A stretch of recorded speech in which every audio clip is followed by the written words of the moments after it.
Alright. I am fully prepared to finish this. I have had sleep. I have coffee. Let's finish this fucking game.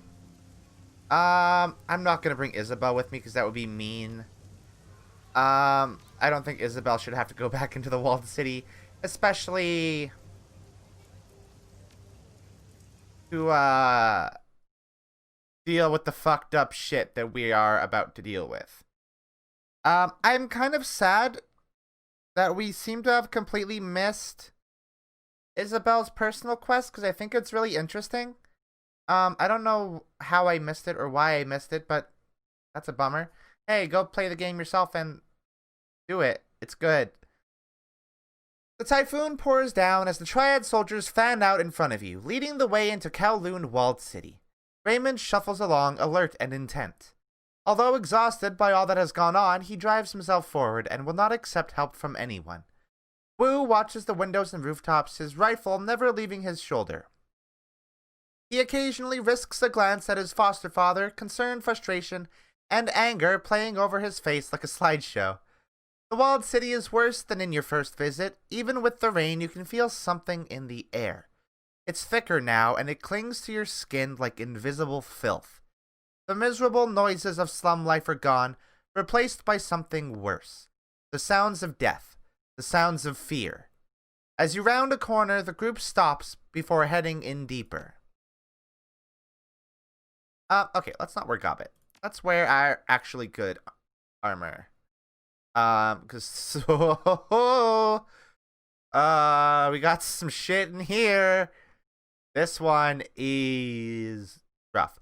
Thankfully, it's not like the last one where you gotta have your character built a specific way to get through it without combat. We're just gonna be doing fighting in here. This is a lot of fighting. And a really good last boss that I actually kind of like a lot. Oh, Isabel, everybody just comes, huh? All right. Oh yeah, we're taking two different squads. Right, I forgot. The inner walled city. What you've seen in your dreams feels tame by comparison. The atmosphere is humid with the oppressive weight of despair. You can feel it bearing down on your shoulders, whispering for you to give up. Lie down, await your miserable fate. Your skin feels oily and unclean. We're finally here, finally past trash heap that crust this place. He reaches out and touches a Duraplast wall. The paint has long since chipped away, but what remains is enough to tell you that you're looking at the original exterior of Kowloon Walled City. It looks much sturdier than the ramshackle construction that has grown up around it. This is what Mother and I built, what was supposed to help people. All that we wanted was to help. Very poetic. Now, let's move. I'm done with the talking. I don't want to spend a second longer in this place than I have to. The Yellow Lotus 49er scans the horizon, his head on a swivel. He's full of the frenetic energy that can only come from pure terror and combat stims. Raymond doesn't move. He stands there, staring at a painted section of wall to his left. Tracing his gaze, you can see what he's looking at. It's faint, but it's there. A faded stamp of the Sang Mechanical Services logo. Even this is a nightmare now. Decrepit and rotten, falling apart. He squeezes his eyes shut. It was supposed to be a good place. A safe place. Yeah, well, it isn't. And we all know whose fault that is, don't we? Her eyes flash daggers at your adoptive father. She wears her hate like a mask. He looks down on her, expressionless. Yes, and that is why I have to fix it. Ubuski, you need to clear me a path to the sarcophagus that surrounds the fortune engine. It will be at the center of all this. Please, please help me fix this. I can't do it by myself.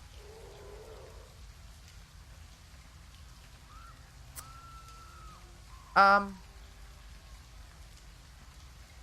not here to give you closure, old man. I have my own reasons for walking into hell. He lowers his eyes. Yes, of course you do. It's in your nature. You are who you are. I have to accept that. You cut a path, like the man said. I'll go with kindly soldiers on the B team. We'll escort Ray via the side streets, keep him safe until we can regroup. I'll get him there. Take care of yourself too, Duncan. He rolls his shoulders, cracks his neck with a pair of pops. Let's just get this done. Get there safe. Best of luck. He pauses for a moment, considering, which is actually kind of impossible because of the whole bad luck machine thing, but you get what I mean. Break a leg. She glances back at you. Come on, Seattle, we've got a filthy slum to save from an evil demon god. Also, I can't believe that those words just came out of my mouth. Yeah, that's fair. That's fair, Gobbit.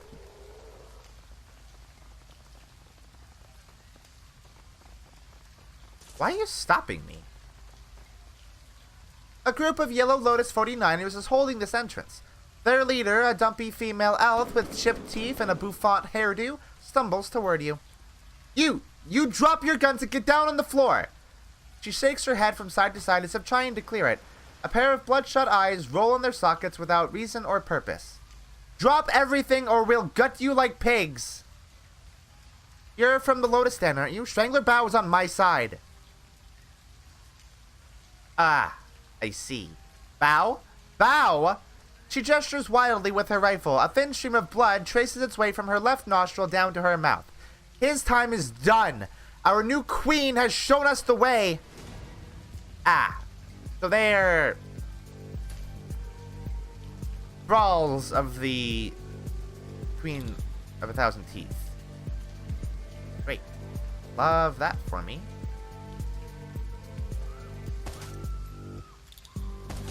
I do really like... I mean, generally I really like the concept of thralldom. Which I guess shouldn't be a surprise considering the default role in my Discord server is literally thrall. It's just interesting. Fun. Interesting concept. We're gonna turn Crochet on. We're gonna give Crochet a little bit of a boost. Right off the bat. Crochet, where are you? I wonder if...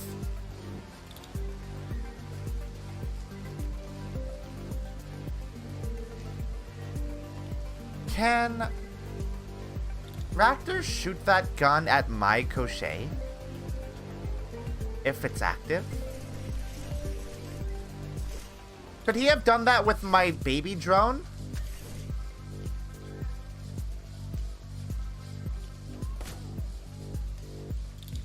Gun seems to do a lot more damage, huh?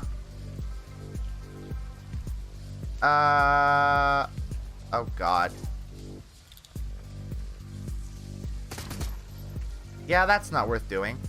Let's increase accuracy.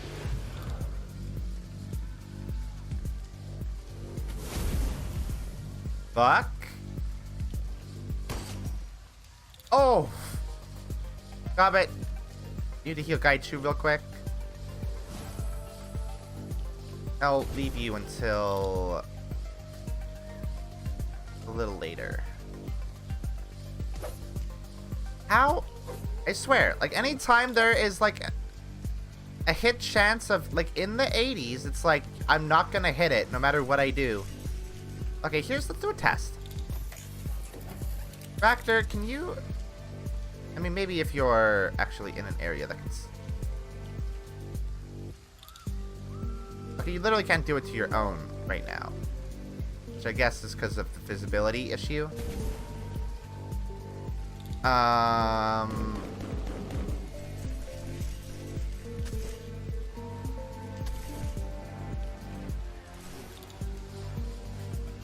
Alright.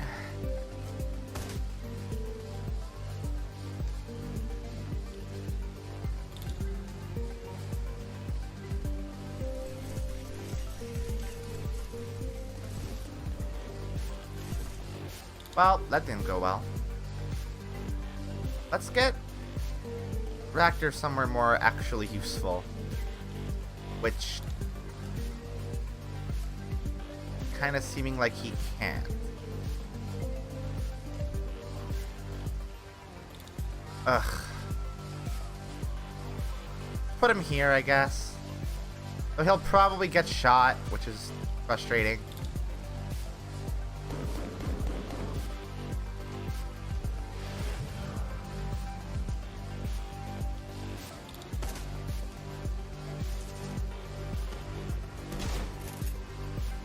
Oh, they're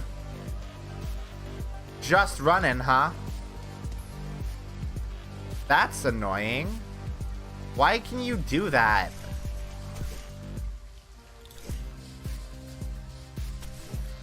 Are they behind any cover? Yeah. Hey, Gaichu, do me a favor. Kill this bitch. Thank you. So, he totally can. Oh, that's good. That's so good.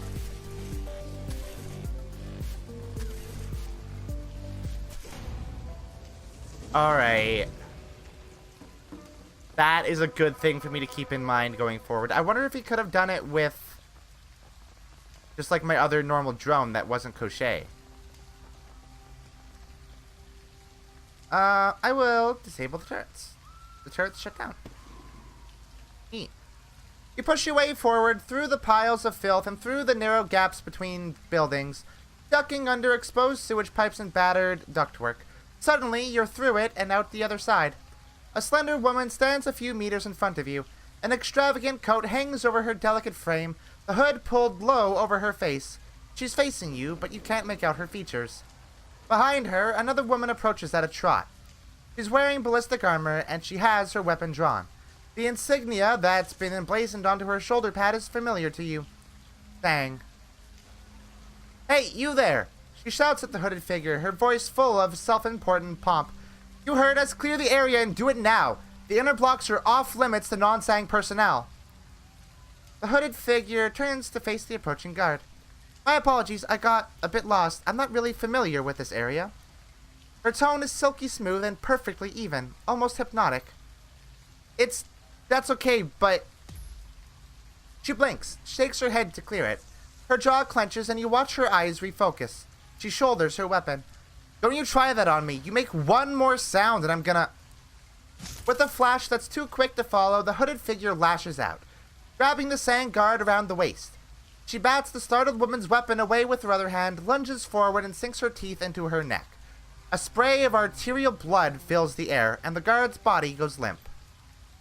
The hooded figure lets the Sang security officer's body crumple to the floor. She sweeps back her hood and dabs at her lips with her handkerchief. Gu Feng, pleasure to see you again. The pleasure is all mine. You're right on time, by the way. She turns the square of embroidered fabric in her hand and continues to blot the blood off of her lips. Apologies for the mess. It's like eating soup dumplings.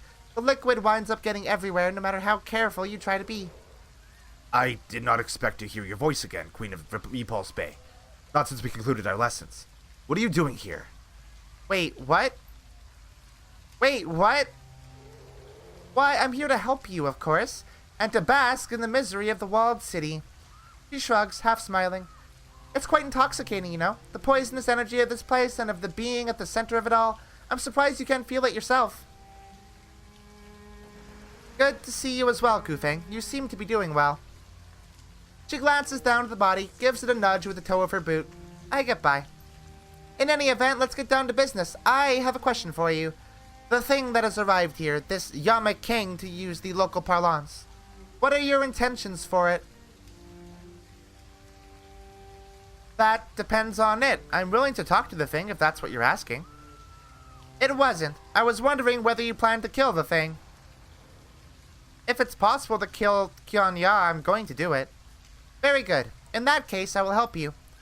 The energies that your Yama King secretes are quite delicious. I can only imagine they will become more so at the moment of her death. That's how it works with blood. Why would this be any different? Fuck yeah. I'd be honored to have you fight by my side. Great, sure, why not? Let's bring the bipedal leech on board. What's the worst that could happen? I'm a ghoul, a despised cannibal, and yet I have not attempted to eat anyone on this team in all of our time together. Ku Feng will be much the same. If you cannot trust her, trust me. I have no problem running with a vampire. Let's get this party started. She claps her hands together, smiling. Very good. This is going to be fun. I like her a lot. She's very good. Let's fully explore the area if we can. Oh, there's some bullshit happening here. This place is falling apart. Alright.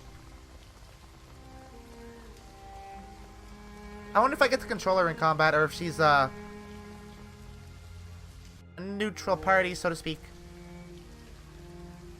Your comm link buzzes. It's Raymond, still alive.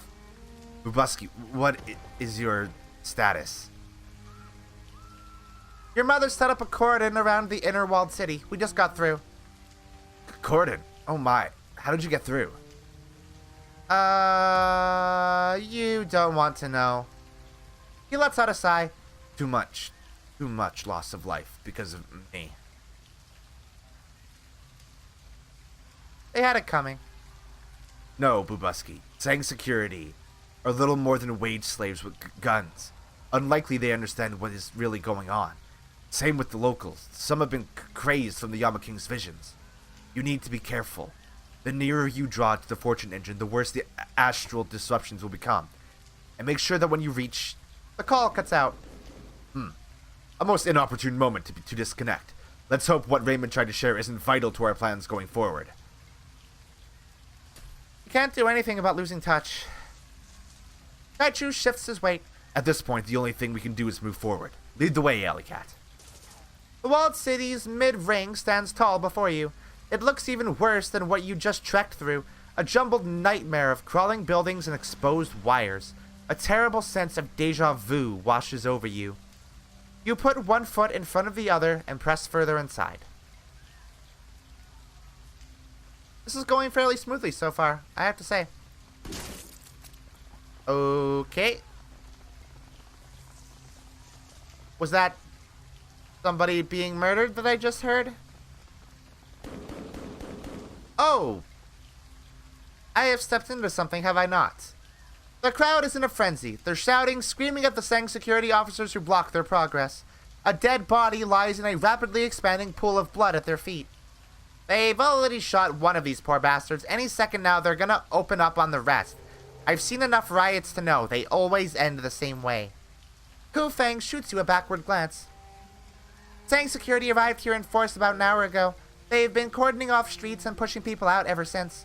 It looks like they're trying to take control of the inner walled city, but the desperate poor have them outnumbered 1,000 to 1. The inevitable massacre should begin any second now. The crowd surges forward and a burst of gunfire pushes them back. Back away! Back the fuck away! The muzzle of his weapon dips and weaves as he barks out orders. Those in the front of the crowd try to backpedal only to run up against those surging forward from the back. I'm warning you! Clear the area now! Yeah, fuck it.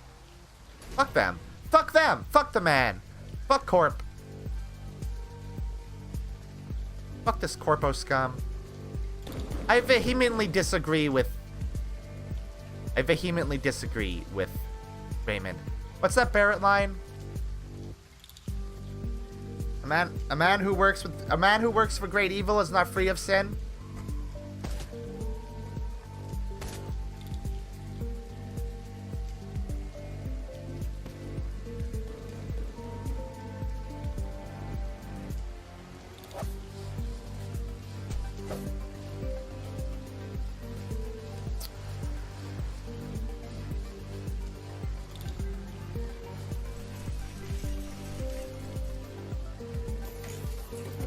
Okay, Crochet. Let's get you up and at 'em.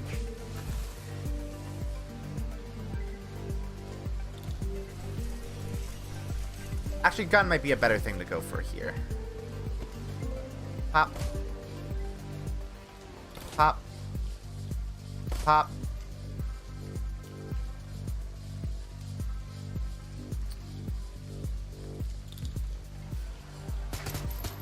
That really missed. I do get to control her. Oh, that's fun. That's so fun. I love that a lot. They did not... We got a surprise round.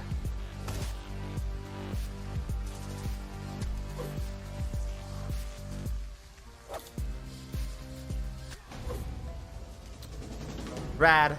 Y'all get out of here. Detonator?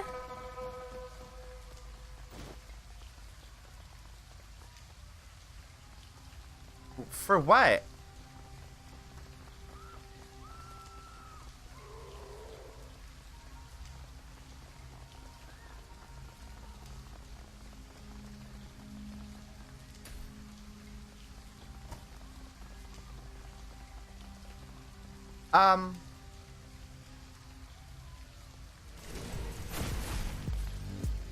What? What? You hear the muffled sound of shouting coming from the west. Multiple voices, all calling out for something. You can't make out what they're saying, but they sound like they're in a panic. So, are we going to talk about the monster that we just saw? The one with all the teeth? Because I have concerns, is what I'm saying. Tell you what, the next time we see something like that, we shoot it and hope for the best. Going on up here. A pack of wild-eyed civilians are trapped behind this makeshift barrier. You can hear them speaking, a maddening stew of slurred words and strange noises, all mixed together into an unintelligible stew. Some appear to be crying, others are clearly wounded. A group of Sang officers surround the gibbering civilians. They are clearly agitated, some as wild-eyed as the people they're accosting. Their body language takes you back to the corporate prison, and the years that you spent incarcerated there. This was what it looked like when the guards were about to remove an inmate from the gene pool. Penned up as they were, the civilians will be helpless to fight back. Unless someone lets them out of their cage, they're good as dead. We can't go in, Alleycat, not unless they're actively looking to get hurt. She waves a hand in the direction of the corralled civilians. I have dealt with these people. They're not right in the head. Then what do you suggest? We leave. Those people are a threat to us, just as much as those officers are to them. She sighs. But if you're set on helping them, I suppose that you could use that fuse box over there to blow the barricade. Who knows, maybe it'll distract the officers or something.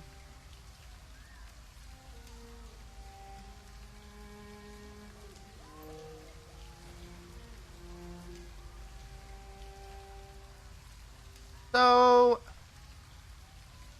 if I do this, am I gonna have to kill them myself? You spot 2 detonation charges, one rigged to the barricade, the second rigged to the bridge. It looks as though blasting your way forward will also destroy your only known avenue of retreat. If you do this, you can wind up stuck here. Ugh. Well... Can I make a second... I made that decision, huh?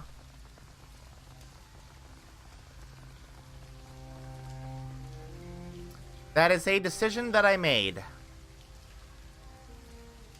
You've been walking for what feels like hours, picking your way through the claustrophobic alleys of the inner walled city. It feels like you're traversing a war zone.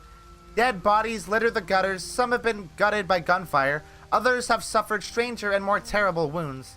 The rattle of distant automatic weapons fire rings in your ears, intermingling with faint screams of agony and terror. Gaichu falls in line beside you, wincing. With every step we take, the astral pollution of this place grows stronger. A difficult road to walk, even for me.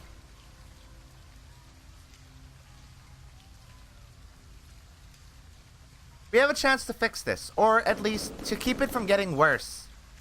Right, we have to keep moving. After all, we can't keep the malevolent demon god waiting. Ahead, you can see a cluster of Sang security personnel. They look to be embroiled in some sort of argument. If they notice you at all, they don't show it. Watch and wait. As you watch, one of the officers loses his cool, starts shouting. She's here for us. I've seen her in my dreams. What is here? I don't know what you're talking about. Security officer lurches toward his partner. his eyes bulging. His body language makes you think of a wounded animal, panicked, terrified, ready to lash out at anything within reach. He shakes his head like a wet dog and focuses on the woman beside him. I know how to keep us safe. I saw how to do it. He reaches for an object that's clipped to his belt. Open your mouth.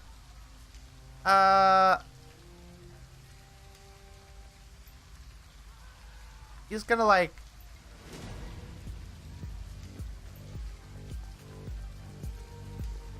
Should I do something about this?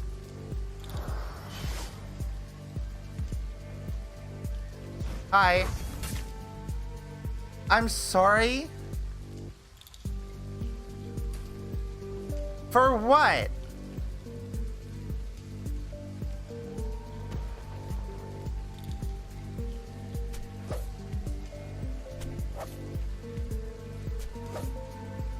Oh, you have a lot of health, huh?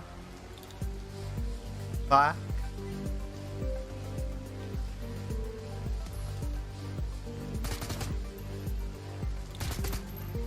Uh-huh. Why is my chance to hit you so low?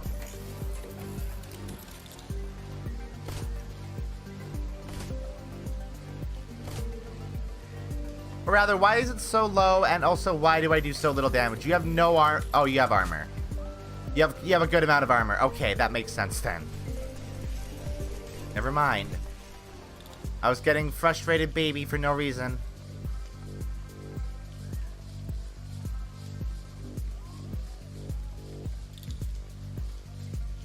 That takes 2, huh? Do a bite.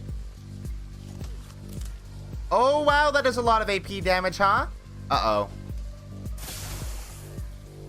So does that. Why did you run all the way this way? What are you doing?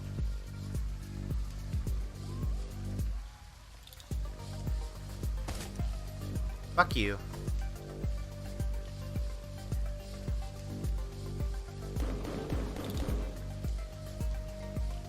Oh, yeah, that makes sense. Crochet, can you get out of cover there, maybe? Actually. Great. Love it. Kufang, you can probably do a murder on that man. Or... There we go. Okay, you go here. Standing here.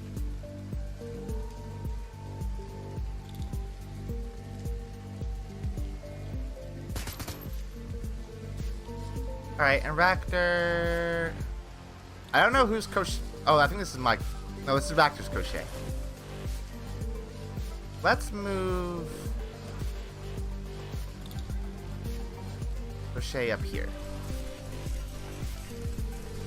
Deal with this mage that is trying desperately to run away.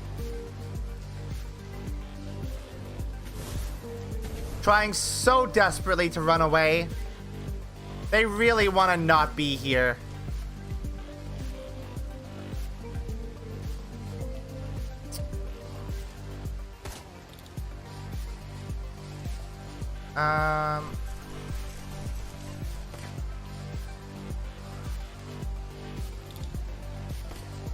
Wow. Okay.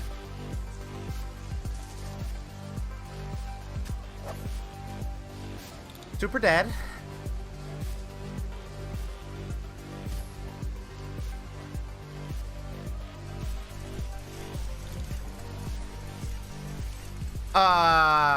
More Sang security up ahead, but these ones are different. They're outfitted in heavier armor, carrying heavier artillery. They look just as idle as everyone else you've seen this deep in the slum, though. They hold their weapons leveled at a doorway leading to the inner walled city. Dobbin whispers to you. Great, more heavily armed nutjobs. What are they? You hear a deafening crash from the direction of the walled city. The noise is followed by an alien piping sound unlike anything you've ever heard. At the sound of it, the Sang troops start screaming. Their faces have gone as gray as ash. You catch a glimpse of something moving toward you. Something fast that seems to defy gravity as it runs. You have a split second to process this new information before the gunfire starts. Oh, there's a few of them, huh? Look at these guys! Oh, these are such fucking cool enemies. Hey, did you know Shadowrun is fucking radical? You should. You should know this by now.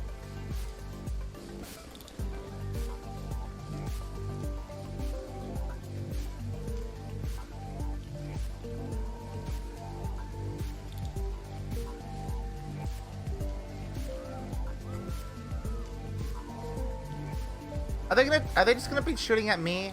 They should probably be shooting like the demons. Like the literal actual demons. Like, you know, these guys, y'all should be shooting these. You know? These guys are poised to be shooting at me, which seems like they don't have their priorities straight. Alright, let's eject for now.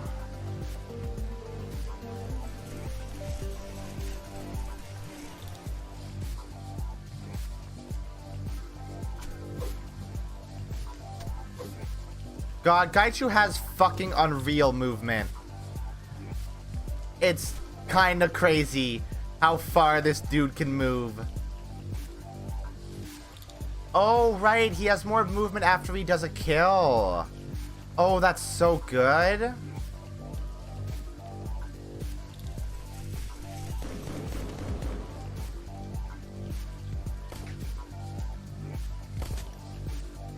Fucking missing a 90%. Are you kidding me? Fuck.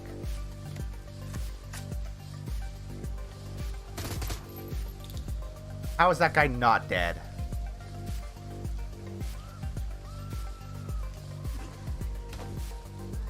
Actually, you know what? Maybe focusing us was the better idea for them now that I think about it. Because we're kind of destroying them. Before the demons even have a chance.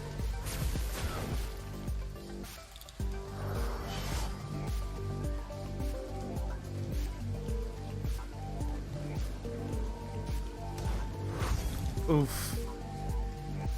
That's rough, bud.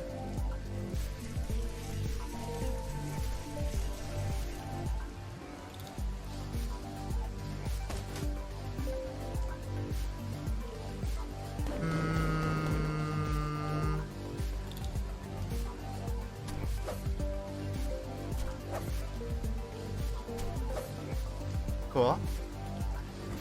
Raptor.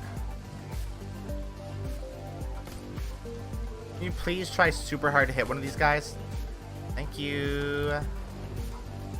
Love you. Oh, it's kind of low on health. That happened.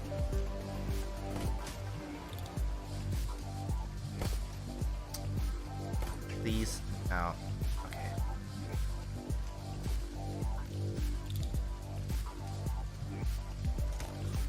Rad.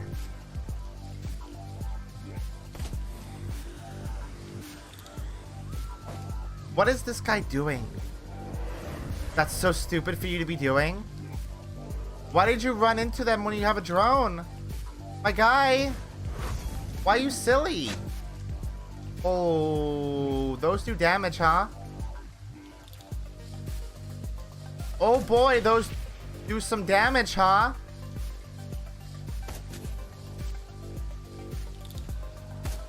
Boy, they sure don't take a whole lot.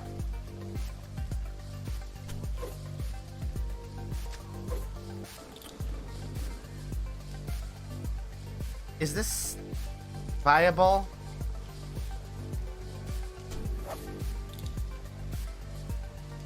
Guess we'll see.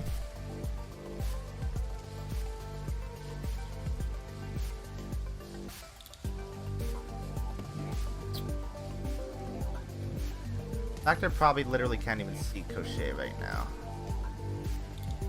Let's just get Crochet over here.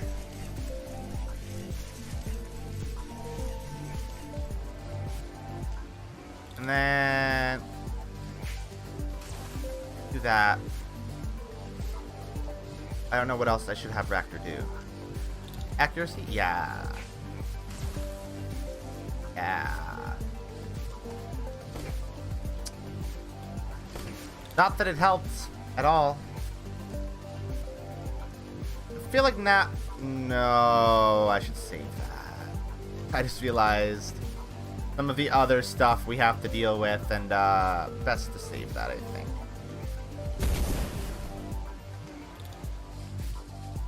I do feel like Gaichu should probably be immune to poison. I guess it's not poison, I guess it's acid, but...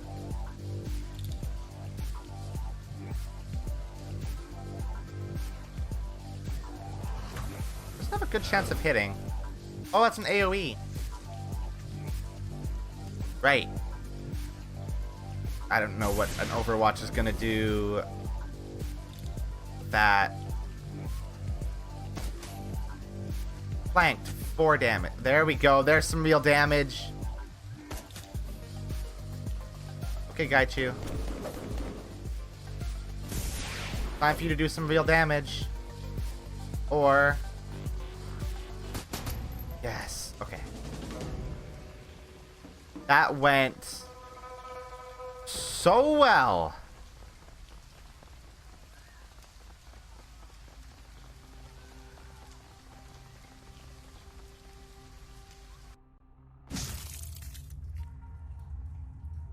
What the fuck was that?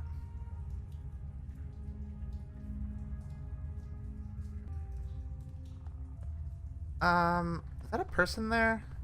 Nope, that's not a person there. Why did I think there was a person there? Oh, so this area looks like hell. As you pass into the hallway, Ku Feng brushes up alongside you. I'm afraid we're going to have to part ways here, Alley Cat. She shudders. The negative energy of this place has grown a little too strong for my liking. Oh, come on, what happened to drinking the ichor of a Yama King? Yes, well, that seemed like a good idea when I said it, but truth be told, this is all getting to be a bit too much for me. I really like it a lot better when I'm the only all-powerful monster queen in the building. Where's your sense of adventure? I'm sorry if my decision disappoints you, but at the end of the day, I really don't have a horse in this race. Why should I care if Kian Ya wants to rule a filthy slum? It's no skin off my back. I've got Repulse Bay to look after. In any case, this has been a most educational experience. Thank you for letting me be a part of it. She curtsies demurely. Goodbye, Shadowrunner, and good luck. Thank you, Ku Feng. Okay, bye. I was having fun with you, but sure. Let's help. Did that do anything? You're fine. Hi. In the clearing ahead, you find a sobbing middle-aged man amidst a pile of bodies. He's dressed in a cheap suit with a bright yellow tie, but the fabric has been smeared with blood. He takes notice of you and recoils. Oh.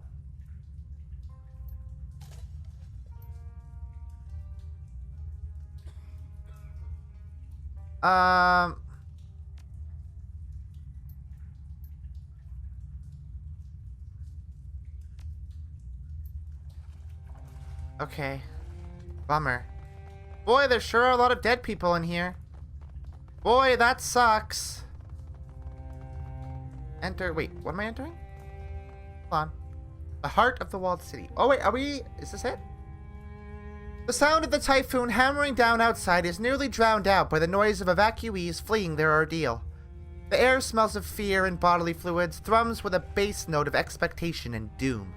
You pause for a moment in the eye of the hurricane. Ahead, the cancerous core of the walled city and its concrete-encased fortune engine awaits. We still have not heard from your foster father. Perhaps he is dead. Very comforting, Gaichu. Thanks. No, I think he just hasn't arrived yet. Good. I would rather not have a showdown with a demon goddess. Shutting down the machine sounds much easier. Let's continue clearing a path, make it easier for him to follow. Yeah. Thanks. Thanks, Gaichu. Thanks, bud. So helpful. Very comforting. I love Gaichu a lot. He has he's such a skilled samurai, but he has no tact in how he acts around people. It's very good. The deafening rattle of machine gun fire fills the air behind you, and the metallic tang of blood cuts through the stench of garbage. You press forward, wading through block after block of insanity, chaos, and death. All around you, the walled city is descending into a churning cauldron of depravity and violence. The comms of no use. You've tried several times, but there's still no word from the B team. No sign of Raymond or of Kindly Cheng's triad soldiers. Finally, you reach the center of this hellhole, an industrial hatch with its door ajar. This is the place where Raymond Black built his infernal machine. The threshold across which Qian Ya, the queen with 1,000 teeth, clawed her way into this world. Alright, let's do it. Let's beat the game. We got 8 karma. Okay. The walls here are thick, steel reinforced. Braids of thick cable run across the floor, and computer equipment, now hopelessly out of date, adorns every elevated surface. Something in the distance is calling to you. It's faint, but you can feel it. The bone-shaking thrum of an enormous machine. Gobbet points to these stenciled letters on the wall. Prosperity. Looks like this is the place. Her usual carefree expression is nowhere to be found. She bites her lip and you can see that she's sweating. I don't like it here. Rat doesn't like it here. But I guess that the fortune engine is somewhere ahead, right?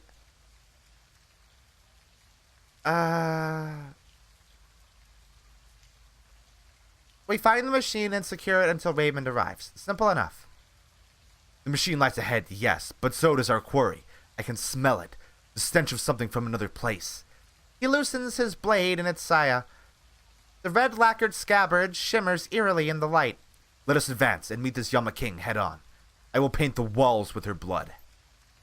Okay, Gaichu. That's a good vibe. Why is that door locked?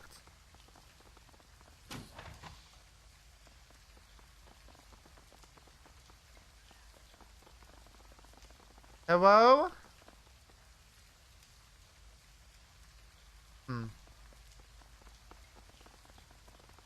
Have a look. Ooh. Oh.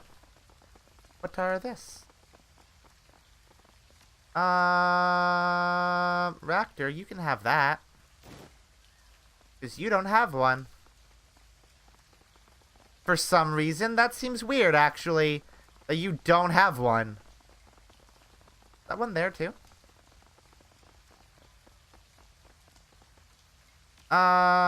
Give that to you. Because you don't have anything that heals you. That's nothing, I guess. Okay. The door has been sealed. Looks like it's been shut for quite a while. A terminal.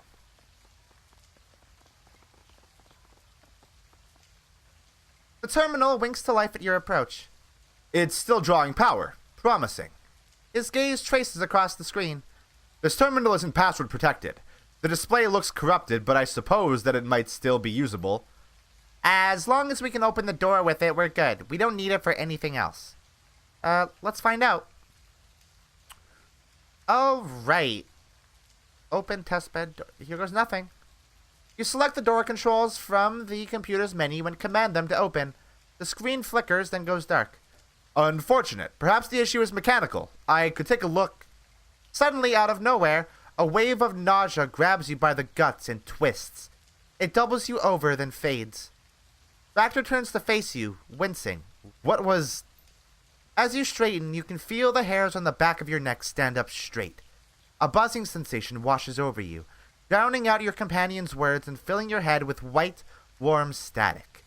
In the center of the room, something blossoms into the world. Fuck yeah. The figure from your dreams looms over you, enormous and alien. The creature is beautiful and terrifying in equal measure, a thing of billowing silk and carved ivory. Qian Ya stands, still as a statue, peering down at you from behind a mask of sculpted gold. Smaller spirits take up positions around her, bowing their heads in deference. Well, her hands tighten on her weapon as the color drains from her cheeks. Shit. That's a lot bigger than I expected. Slowly, with a broad, languid motion, Qian Ya's body begins to shift. The crescent-shaped ivory horns that crown her head cut through the light as she moves. casting strange shadows on the wall behind her. You are here. The voice that pours from behind the thing's mask is indescribably beautiful.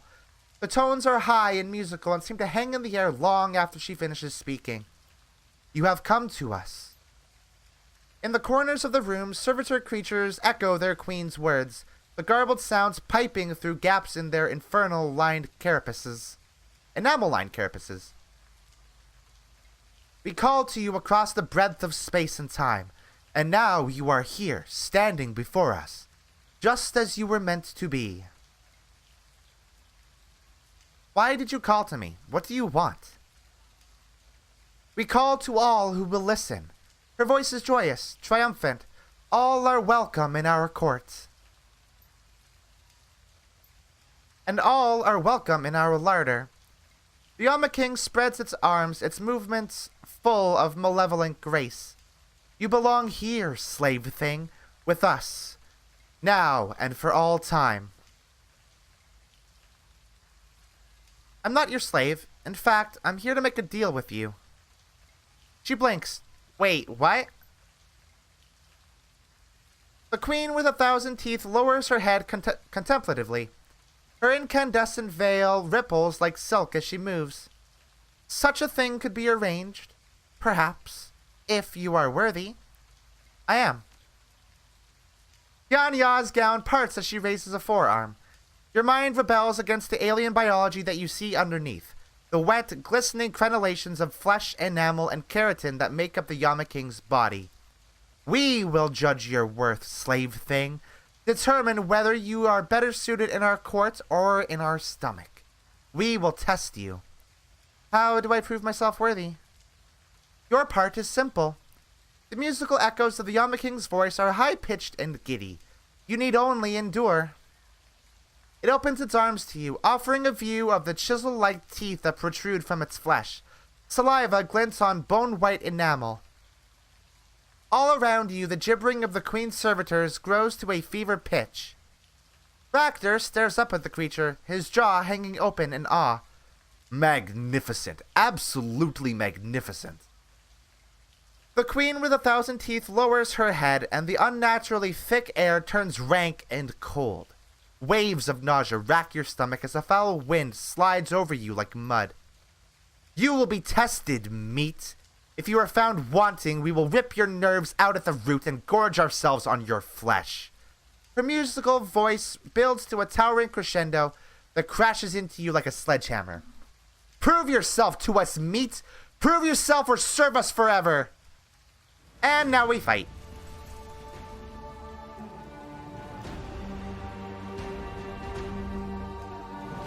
Hey look, these look like things of import.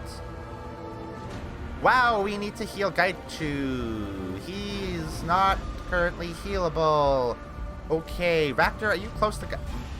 Am I close to...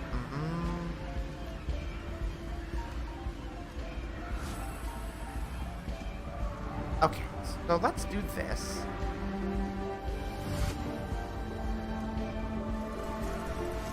I think...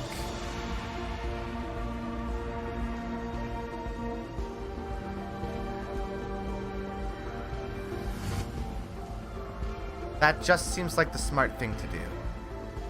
Do that immediately. Try to get as many of them as I can. I wonder if Koshei can do them. By the way, the track in this fight is so fucking good. I like how it very, like, subtly,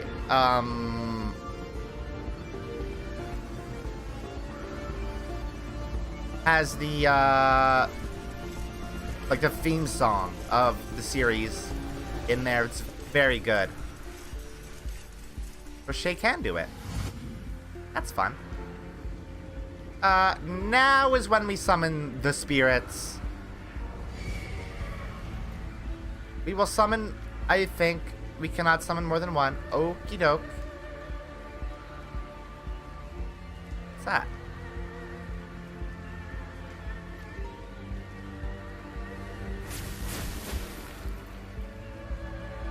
Alright. That is now a thing. That wasn't a thing before the fight. That's very annoying.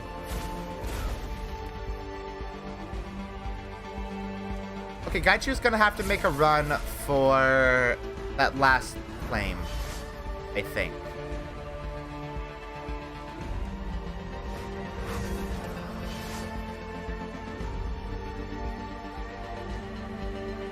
I can probably deactivate Crochet on Raptor's next turn.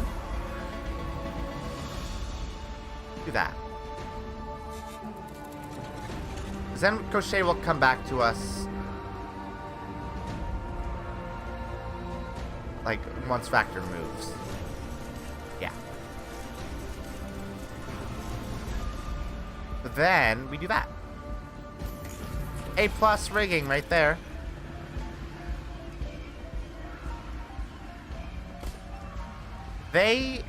Oh, that's a different Did she spawn another one? Hey, Gaichu? Hey, real quick, bud. Could you, deal with that? Thanks. Okay, now it's a real fight.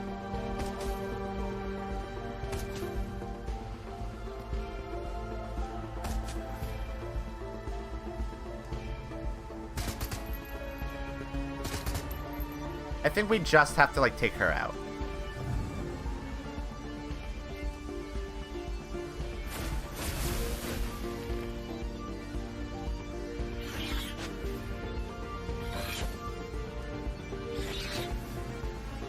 Alright. Going good so far.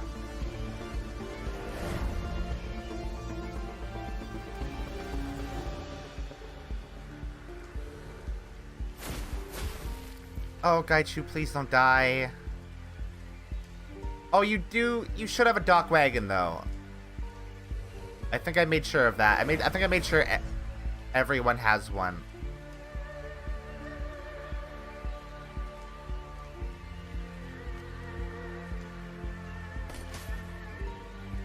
Oh, she's in cover now, huh?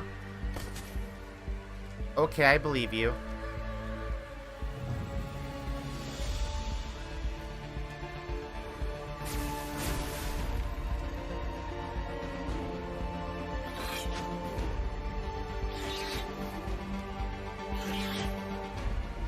Alright.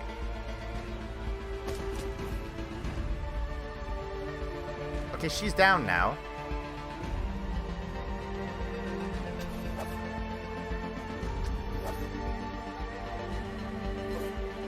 Means I think we might just have to kill the demons now.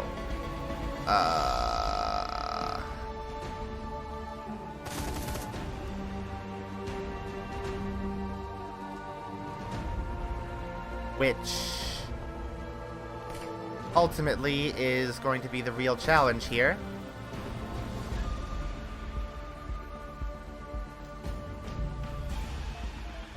No. Cobbit. That sucked.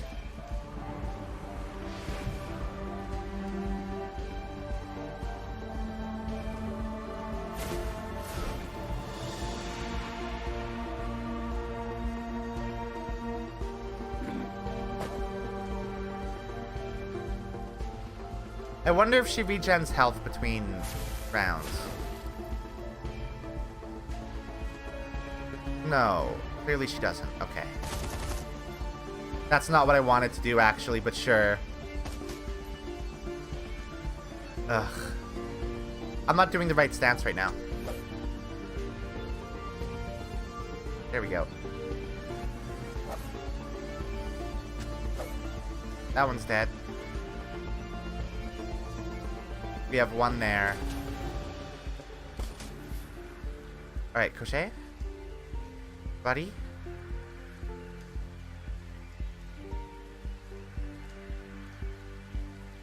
They have armor. Let's try to get rid of their armor. No. No. Alright!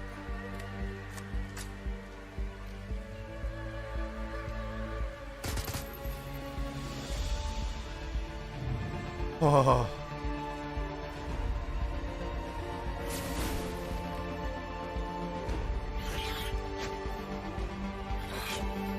Is that one dead? Nope. Fuck.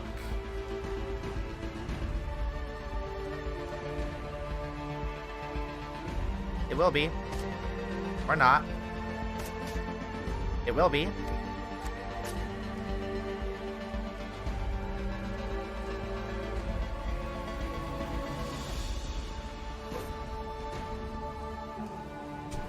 Okay.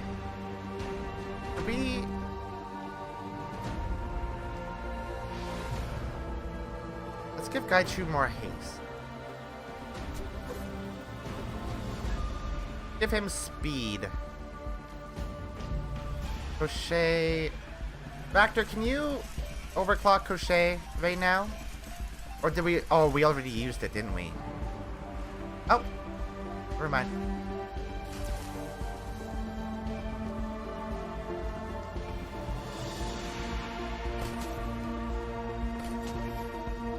Rad.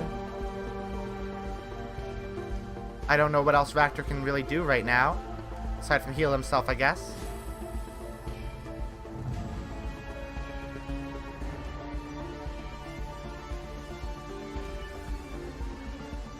I'm gonna try to get the most out of the spirit, but I think this is the last turn I'm gonna be able to have it.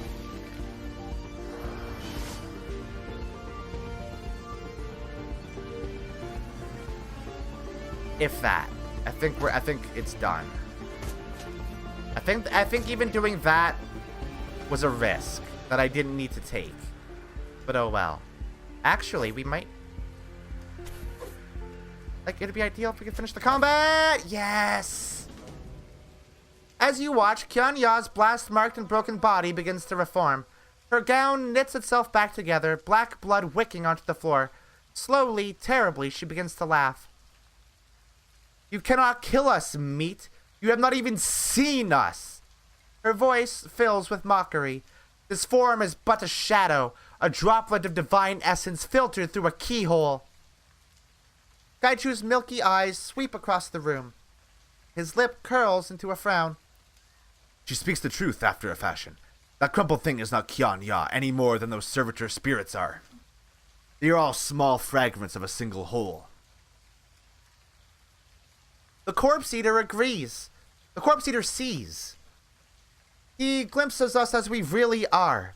Were you to behold our full magnificence, your mind would wring itself into pulp.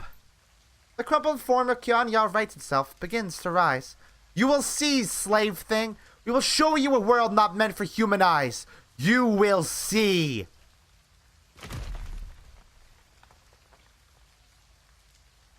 Oh. Okay.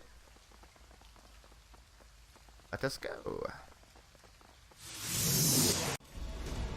All right. We're not quite done, are we? All right. I forgot. There's more going on in here. Look at how fucking cool she is. Let's actually get like a little close-up. Fucking look at that. Look at that kick-ass design, dude. A fucking plus. Wow, she sure has a lot of fucking armor. I can hopefully fix that.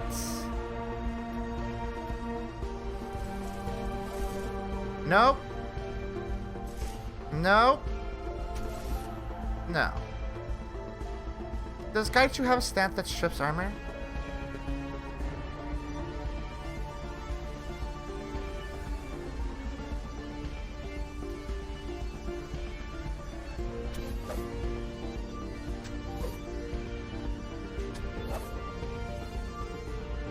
Grenades strip armor, right? It's a shame nobody has any.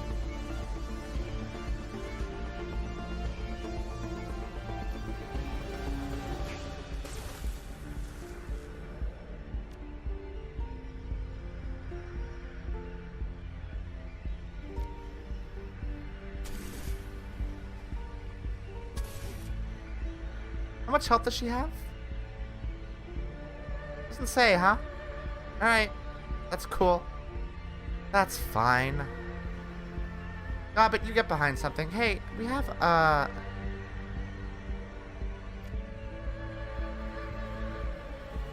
spells that can be done.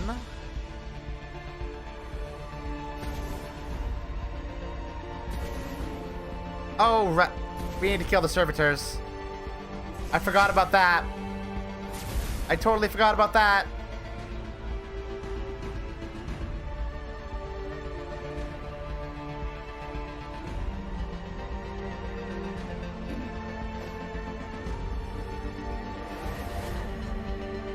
Please stop trying to kill Crochet.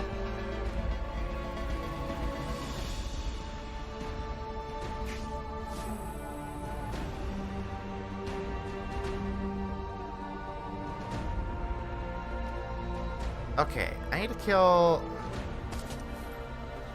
They have a lot of health and armor too. Gaichu. Buddy. Gonna need you to go real hard on these.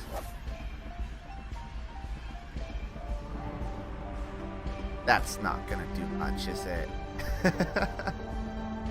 Alright. Sweetie. Need you to do that.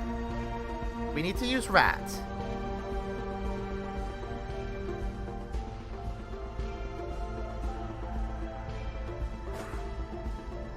Cool.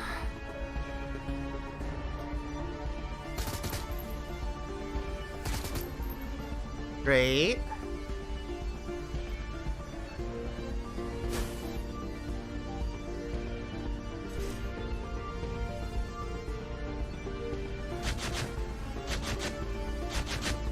You can do a lot of attacks at the same time, huh? I think Crochet's dead.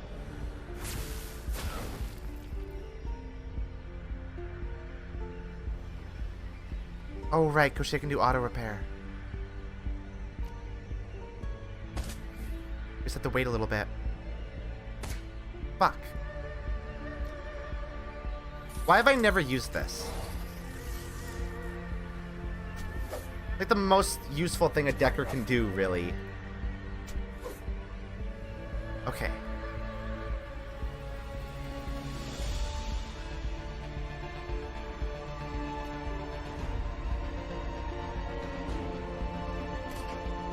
Fuck.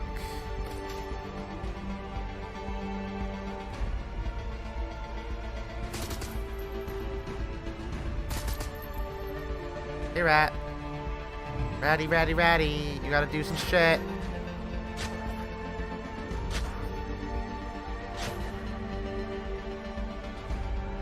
Please don't hit Gobbit.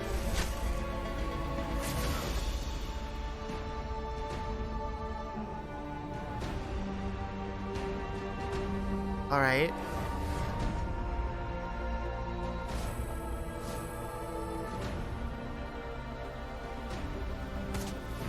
You know what? That didn't kill, huh? Gaichu really just needs to go fuck shit up here. Or he can miss nearly every single attack. That is also a thing that could happen. Okay, that one's dead. Gobbit.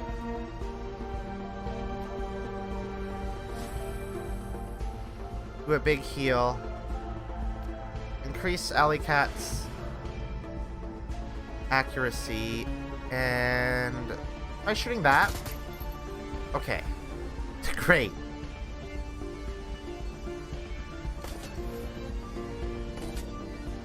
Excellent. Is that all of them?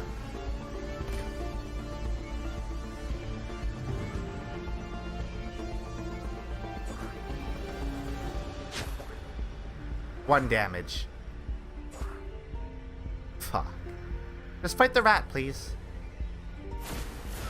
Yes, thank you.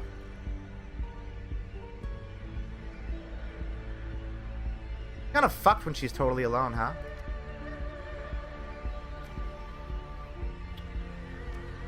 Factor. Can you increase Crochet's accuracy real quick? And also this.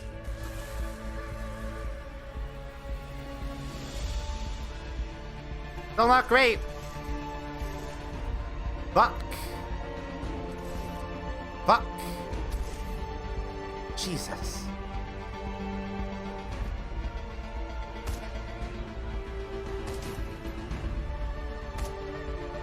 Great. Excellent. Love it.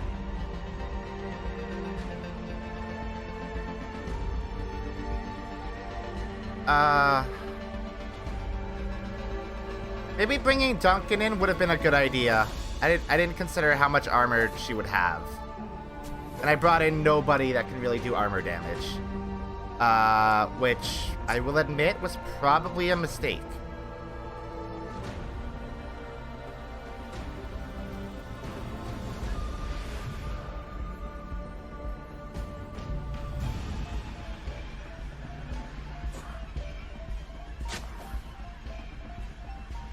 So bad. Wait. That seems incredibly helpful, actually.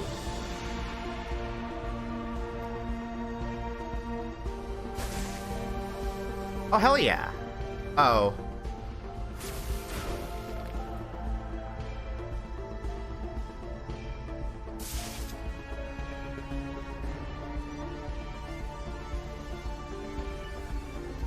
Do that.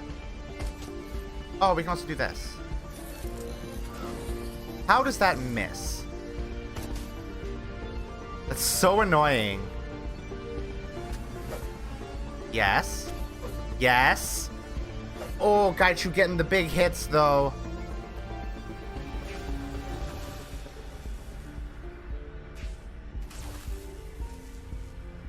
Alright.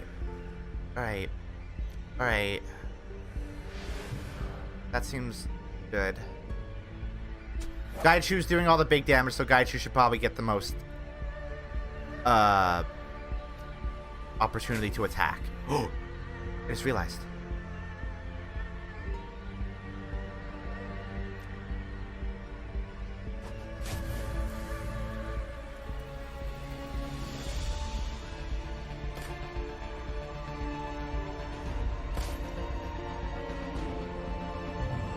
Rat's still fine. Rat's still good.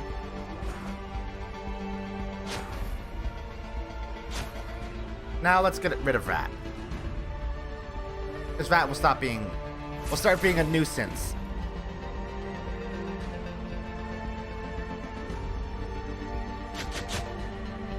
That didn't do all that much damage. Try this again. No. Absolutely shit luck. Crochet might do it.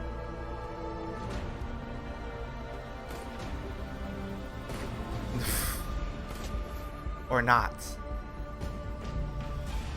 I guess that may have been a little bit hopeful. Got it?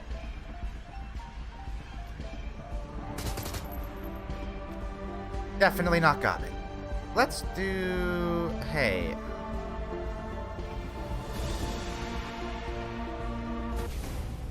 There we go. As the Yama King's body crumples, a cackling sound fills the air. Once again, her broken body begins to knit itself back together. The flow of black ichor from her many wounds slows to a stop and reverses, the viscous fluid sneaking its way back up into the holes and ruptures that it poured from. Projections on top of projections, all aspects of our divine being, shed as easily as a lizard sheds its tail. Her voice is ripe with mockery. You cannot harm us, meat, but you have amused us. Ganya halts, her crowned head cocking to one side. Perhaps you are worthy of an audience after all. Perhaps. Her voice trails off and her head tilts upward. From behind you, you can hear the pounding sound of approaching footsteps. Hey guys. As he falls into position behind you, Duncan's jaw drops open. Raymond Black steps forward, an expression of grim determination on his face. Oh shit. She's real. He does his best to stand his ground as Kianya turns to face him. His voice is full of awe and terror. I did this. I brought this creature here. He speaks in the grim tone of a man on his way to the gallows. His complexion has gone gray as ash. My fault. My responsibility. The Queen with 1,000 Teeth cackles with glee. It has returned to us, the tunnel builder, the architect of my ascendancy. The creature leans in towards Raymond, its spidery fingers weaving hypnotically.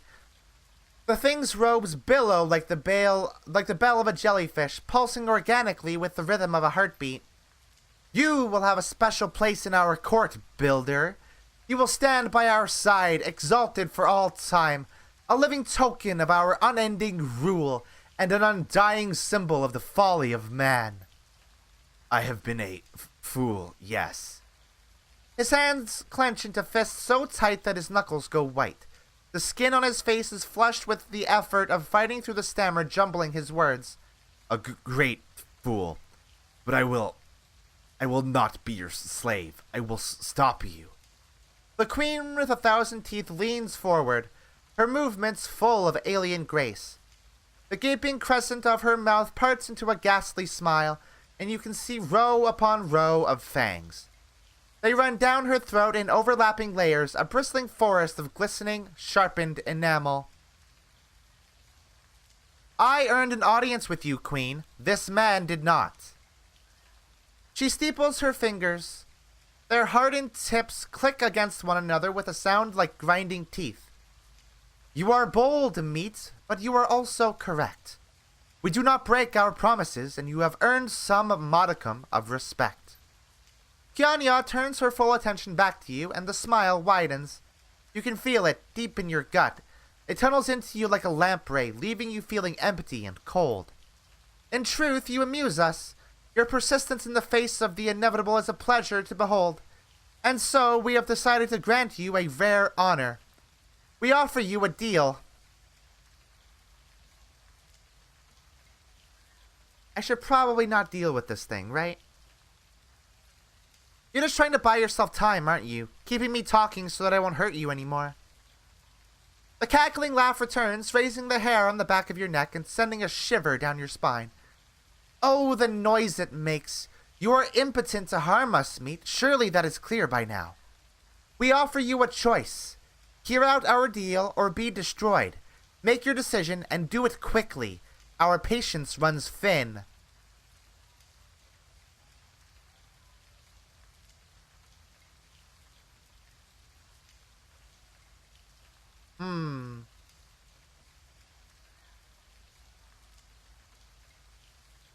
You say that you can't be killed. Let's put that to the test.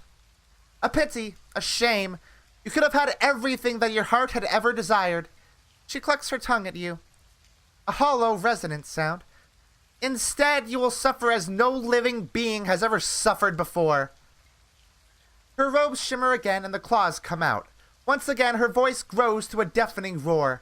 We will suckle your sorrow until the sun turns to dust.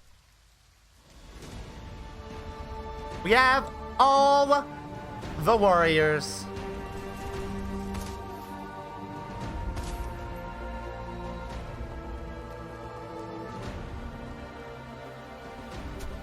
Fuck you, lady. Eat my ass.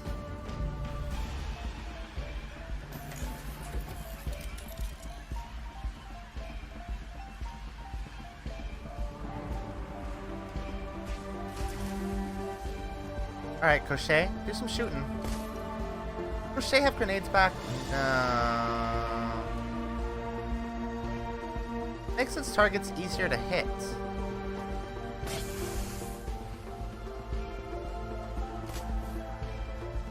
Oh. Like we're just killing her, huh?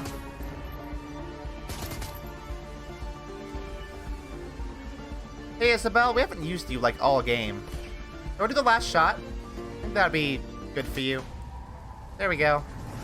As you watch, the Yama King's broken carcass withers and dissipates.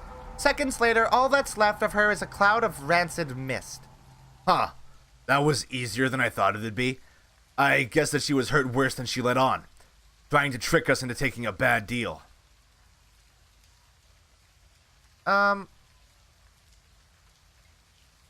wasn't really hurt. It was just a projection. It won't be long before she finishes licking her wounds and sends another. I believe that you are correct.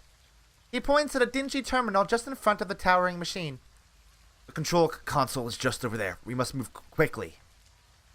Yeah, I reckon so. The Fortune engine itself stands before you, an enormous, malevolent presence that fills the test chamber ahead. Raymond pushes forward, leaning in to study the control console with a look of determination on his face. I will close the rift. I just need... He bends over the terminal, frowning. His eyes dart from readout to readout. As you watch, the blood drains from his cheeks. What's wrong? Destroy the thing before she comes back. I can't. He gestures at the technical readouts on the Fortune engine's monitors. There's a one-way flow of astral energy moving from the inner walled city through the tunnel. I know what it is. Gobbet wrinkles her nose and gets a faraway look. She sways for a moment and speaks as if in a dream. I can feel it too. The energy is coming from the people that she's feeding on. Their essence, their spirits, for lack of a better word. She sways a while longer, a puzzled expression on her face. If I destroy the machine now, it will collapse the tunnel. All of those people will have the better part of their essence, what makes them who and what they are, trapped inside, with her. Forever. Thousands of people, condemned to an eternity with that parasitic thing. Do we have another option? Raymond squeezes his eyes shut, works it through. Yes, someone could enter the tunnel, close the rift safely. People would be saved, restored to life in the real world. And what happens to the person in the tunnel? He stays there, forever, with her. His shoulders sag. There's no way out once the tunnel is closed. There's a long pause as the assembled group digests Raymond's words. Duncan nods to himself, his jaw clenched. He pushes forward. I'll do it. Just tell me what buttons to press. The old man stares at the controls, cold fear washed across his face. No. If anyone is to do this, it must be me. His voice strengthens, and you can see the old fierceness rising from within, the iron will of your childhood. It will be me. Hang on a minute, Raymond. No, not Raymond. My name is Edward Sang, and I built this machine. I set this avalanche in motion. Whether I meant to or not, it is my responsibility to stop it. He turns to you, a look of resignation on his face. This is what this is all about. What it's been about since the very beginning. Raymond, listen to me. You're too weak for this. Just tell me what to do. No. The Yama King could return at any moment. There is no time to teach you what to do in there. I must set things in motion. It must be me. He turns to you. Goodbye, Bubuski. He smiles sadly. Thank you for coming to Hong Kong. Thank you for coming when I called.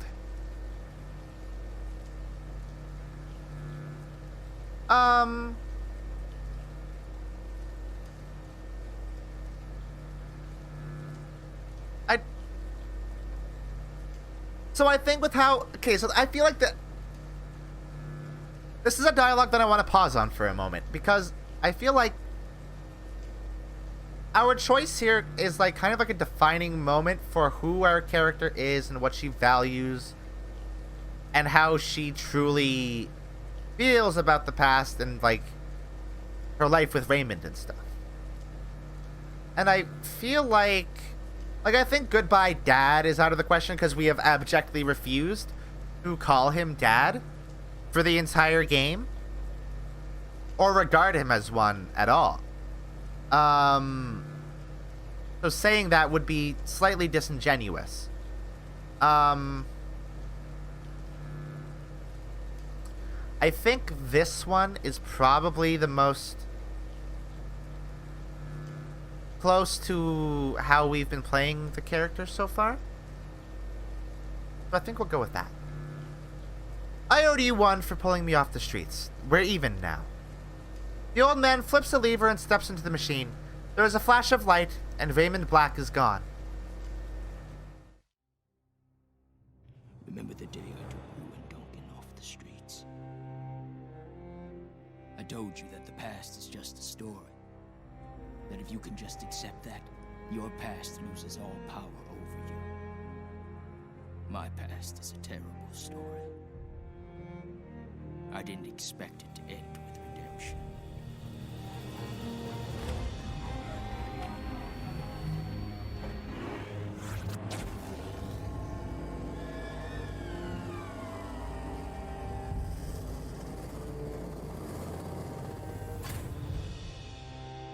Sometimes the debts of the past can't be repaid. But we do what we can. I have done what I can to right my wrongs. And I accept the consequences.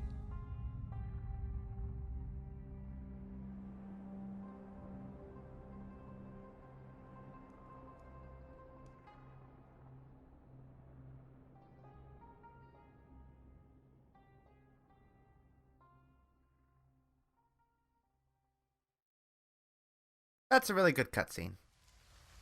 The artwork in that cutscene is like phenomenal. And I really like the I like just seeing like Duncan and Gobbet and Isabel there, because it's like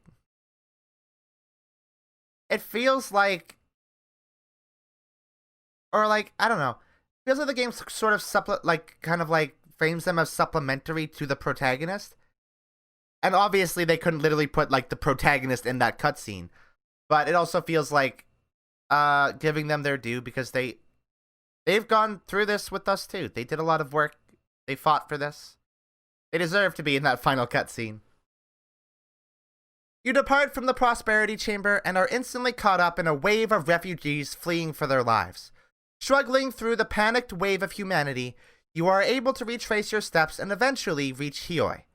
Although the typhoon has passed, the scene is wet and chaotic. The newly homeless crowd the streets, dazedly wandering, searching for missing loved ones and nursing injuries. Relief workers are already on the scene, providing blankets and medical aid. Rescue personnel carry the stunned and wounded to safety. The entire area has been cordoned off by the HKPF, while knight-errant officers and a military peacekeeping force attempt to maintain order. Oh good, the HKPF is here. That's great. That's good. Fuck cops. Fuck these cops in particular. But fuck all cops, just in general.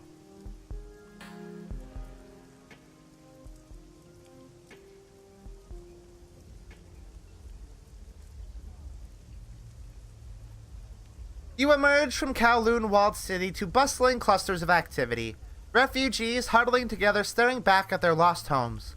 Government troops deploying from armored personnel carriers. News vans setting up remote camera feeds while reporters scramble to find the right angle for their broadcasts. The air is electric with the threat of potential violence as panicked peacekeepers eye the growing crowd of evacuating poor. Gobbet's eyes dart furtively as she turtles her head between her shoulders. This place is hot. The cops are swarming the place and that APB is still out on us. Just take it easy. Try and blend into the crowd. I want to have a look around. Not the best time for sightseeing, Alley Cat. The place is crawling with badges. Isabel lifts her nose towards a reporter interviewing someone from inside the walled city. Looks like we get to see a show, though. That reporter already has his hooks in someone, hoping for a soundbite. The reporter wears a look of earnest concern like a coat of cheap deodorant. And is that when you started running? Yeah, it was bad in there. Shooting, screaming, I was terrified. And what caused this, sir? Why are people flooding out of the walled city injured and disoriented? The man stares at the scene around him, bewildered. It's like everyone is saying, some sort of chemical leak. A drug lab exploded or something, caused mass hallucinations. The reporter turns to the camera and pretends to check his notes. There you have it, Sonny. Our third report of mass hallucinations and violence caused by an explosion in an illegal drug lab. And while reports remain sketchy, it appears that street crime is again on the rise. He half turns and sweeps his arm over the scene. As you can see, it's still turmoil and confusion here as police and Executive Council peacekeepers respond to the emergency situation, attempting to maintain order. But in all this chaos, in the maze of poverty that is Kowloon Walled City, we may never know what really happened in there. Back to you in the studio, Sonny. The light on the news camera goes off and the reporter drops his facade. He ignores the bedraggled man beside him and begins packing up his equipment. After a moment, he sees you looking at him and turns to you with a scowl. What are you looking at? You know that guy was regurgitating a line of corporate bullshit, don't you? He laughs sardonically and continues packing. Everyone's regurgitating a line of corp crap, pal. They may not know it, but they are. Everything you see, everything you've been taught, every official you elect, all bought and paid for by the people pulling the strings. Yeah, well, no one's telling me what to think. No eye contact. He remains bent over his equipment case. Of course not, pal. You're different. The reporter finishes packing and stands up straight, brushing the wet grit of the street off his hands. As he does so, his eyes narrow. His gaze moves over your crew, flicking from face to face before eventually landing on you. Looks like you just came from inside. So tell me, what did you really see in there? A demon goddess named Kianya. She says hi, by the way. Tell her hi back for me.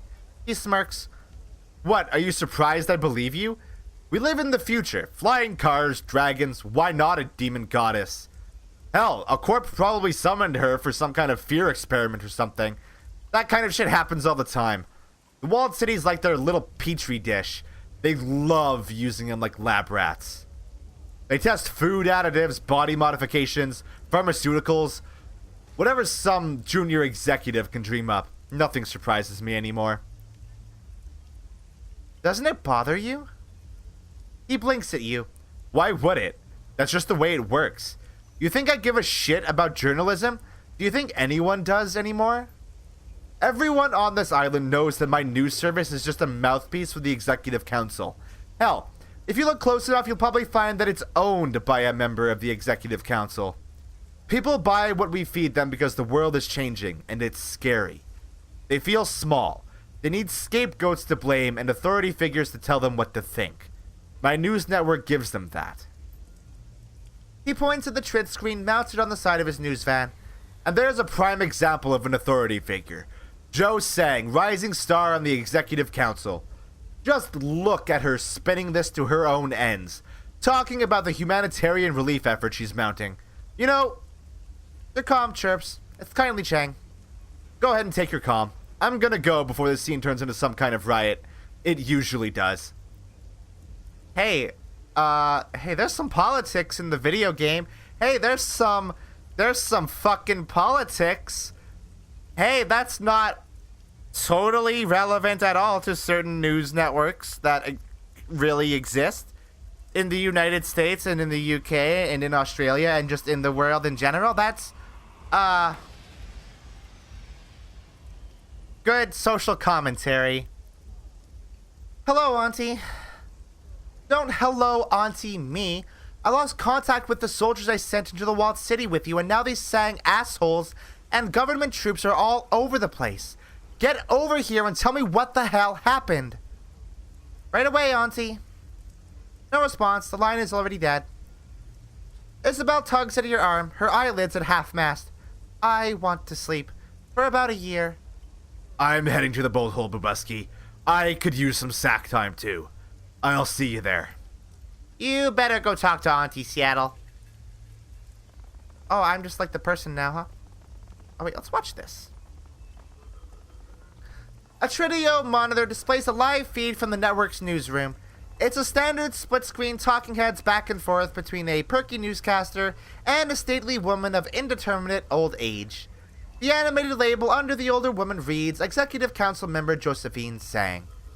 And if you are just joining us, we are talking live with Councilwoman Sang from her office in Prosperity Tower. Councilwoman, again, thank you for being here to help us make sense out of the conflicting reports that we're getting out of Kowloon Walled City. The elder woman nods with queenly composure. Thank you, Sonny.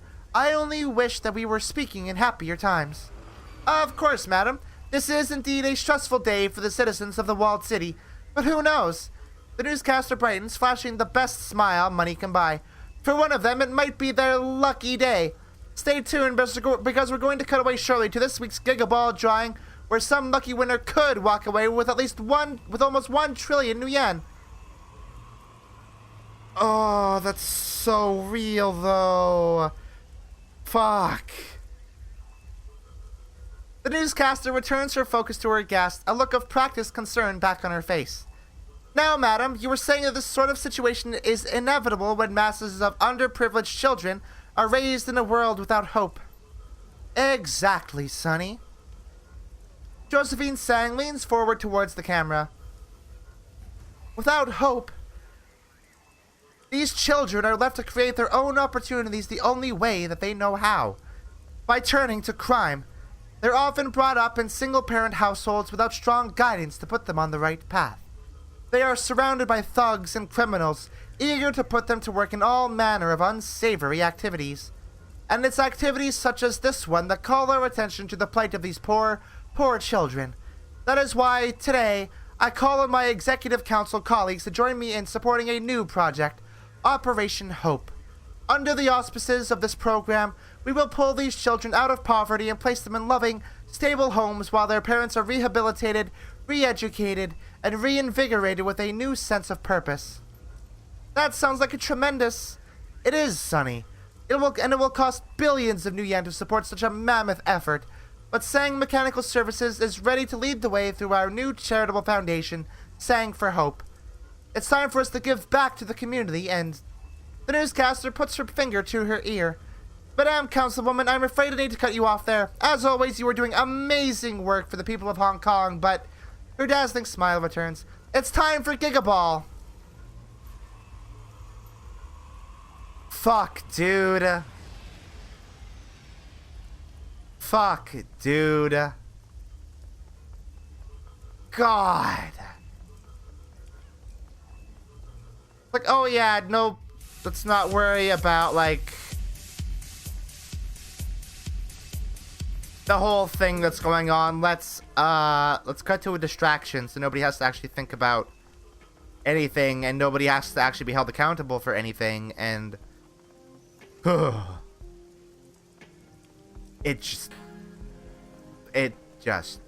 chills me.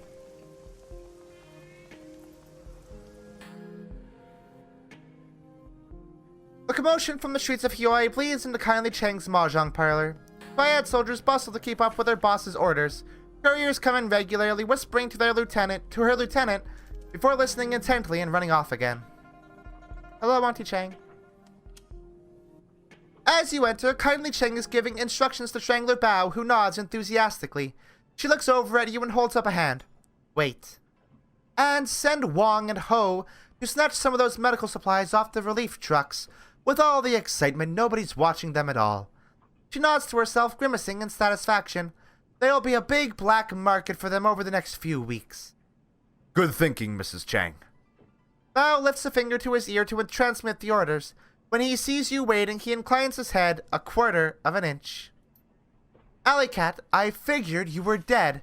Last I heard, my soldiers had found you and everyone was heading into the walled city. Then things got out of control. She takes a pull on her thin black cigar. Where are my people? What the hell happened? They're dead. You're really stealing medical supplies, Auntie? No one will miss a few boxes. Cheng pulls out her PDA and taps the screen. The Corps have a PR bonanza with all this humanitarian relief work. There'll be no shortage of supplies, believe me. And don't think you can distract me with that medical supplies shit. She looks up at you from the PDA. I sent you 5 soldiers and they're all dead. Her eyes are hard little black buttons. Is that how you treat my resources?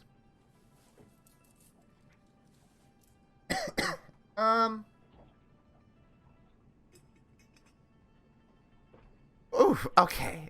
Please accept my apologies, Mrs. Chang. She takes another drag off her cigar, exhales the smoke through her nose. So you do have something to apologize for. That's not what I meant. She taps her ash on the floor. Well, they knew the risks. They had a shot at moving up and they missed. Forget them. I've got bigger problems. like customers and tenants streaming out of the walled city, screaming for their lives, like the HKPF and those Sang security shitheels swarming the place. She drops the stub of her cigar in an ashtray. Now tell me what happened in the walled city, or do I have to get an acetylene torch and ask nicely? A new tenant tried to move in. The big, bad, terrifying kind from another dimension. Kylie Chang's eyes get big at that. What kind? A Yama King, Kyon Ya, the queen with 1,000 teeth. Never heard of her. I love that so much.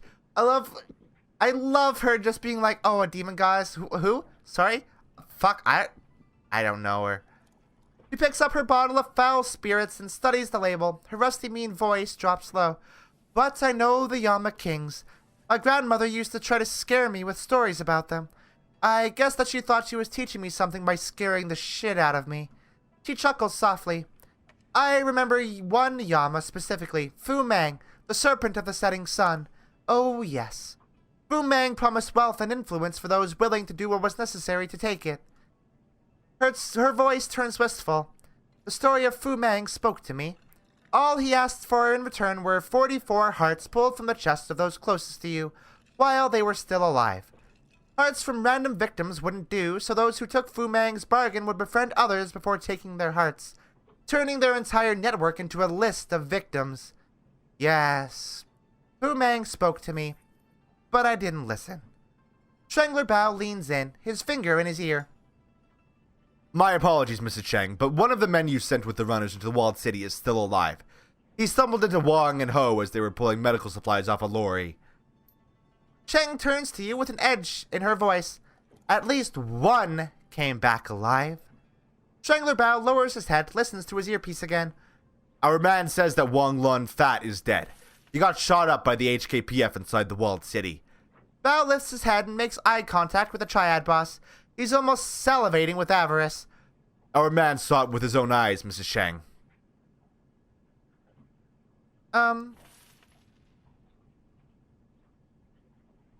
Is that good news? It is delicious, my darling. Wang Lun Fat was my superior in the Yellow Lotus, a 438. Kindly Chang's black button eyes sparkle with satisfaction born of malice. He was also a pig.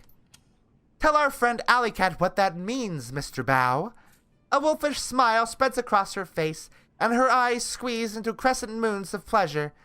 And say it slow so I can savor it. The death of Wang Lun Fat has opened a spot for you to move up, madam. You could be the next 438. Bao smiles. The effect is chilling. The gods help those who seize opportunities. Mr. Bao, put every man we have on this. Spread the word. Kindly Chang says all debts to the Yellow Lotus are suspended for citizens of the walled city until order is restored. And no interest will compound either. Tell them that I have medical supplies too, and there will be no charge for them until the crisis is over. Things seem to be going your way, Auntie. They do indeed, my sweet. I may not have brought Josephine Sang down, but I've got my career going again. She grabs her bottle and unscrews the cap with her thumb. Your career too, Mr. Bao. You'll be my new straw sandal. Good partners support one another. Bao lowers his head in respect. You have proven that, Mrs. Chang. This calls for a drink. The soon-to-be 438 pours 2 shots and the stink of kerosene stabs your nose like switchblade. She hands a glass to Bao, touches it with her own, and holds it there. Your loyalty and clear-headedness have proven immensely valuable, Mr. Bao. You are an effective ally, and I wish you great wealth and good fortune. They down the foul substance in one gulp. Congratulations, kids. You both had it coming to you. Bao stares at you over the rim of his glass as he drinks. Yes, yes, and it appears your fortune is changing too, Alley Cat. She pours herself another drink and leaves it sitting on the table. Remember, you have a mysterious benefactor, one who lifted the APB on you. That's interesting. At least somebody likes me. It must be somebody powerful. I can't imagine it was Josephine Sang. After all, what would her motivation be? It's got to be someone else. One of Josephine's enemies on the executive council? I'll tap my network, find out if I can. Kindly pulls out another thin black cigar. But that's for later. I'm missing an entire piece of your story, my darling. What happened at Prosperity Tower? Did you rescue Raymond Black? Did his mother wipe his memory? It was a hell of a fight, but we beat Sang security. Got Raymond before she could finish. Impressive. You have become quite a Shadowrunner, Alley Cat. She lights the cigar, a gleam of hunger in her shiny black eyes. While you were in Prosperity Tower, did you find any incriminating data on Josephine Sang? Dirt? Something I can use? Something we can use. Financial shenanigans that'll hurt Joe Sang with the exec council. Yes, Sally Cat, we. This is your victory, too. The thin black cigar bounces excitedly in Kindly's mouth as she speaks. We will be the instruments of her destruction. We're gonna hurt that woman. The Triad boss pulls out a cred stick and tosses it to you. The number on the data readout is big, more than twice the payout of a single Shadowrun. With this, Sang's days on the executive council are numbered. Wow, it appears that my fortunes have truly changed. She pours 2 more shots from her reeking bottle. Our partnership has become quite enriching, Alley Cat. She raises her glass. To my new number 1 Shadowrunner, may our partnership continue to bear fruit. Let's hope it's big, fat fruit. I'm certain it will, Alley Cat. I have a good feeling about you. Kindly Cheng watches you drink, smiling her serpentine smile. Then she downs her glass in one swallow and licks the rim. Now, before I get back to business, I must know, how did you go from rescuing Raymond Black to the walled city vomiting people? Ray built a machine in the walled city. It accidentally summoned the big bad thing. That's when everybody ran. The Triad boss cocks her head, raises her cigar to her lips.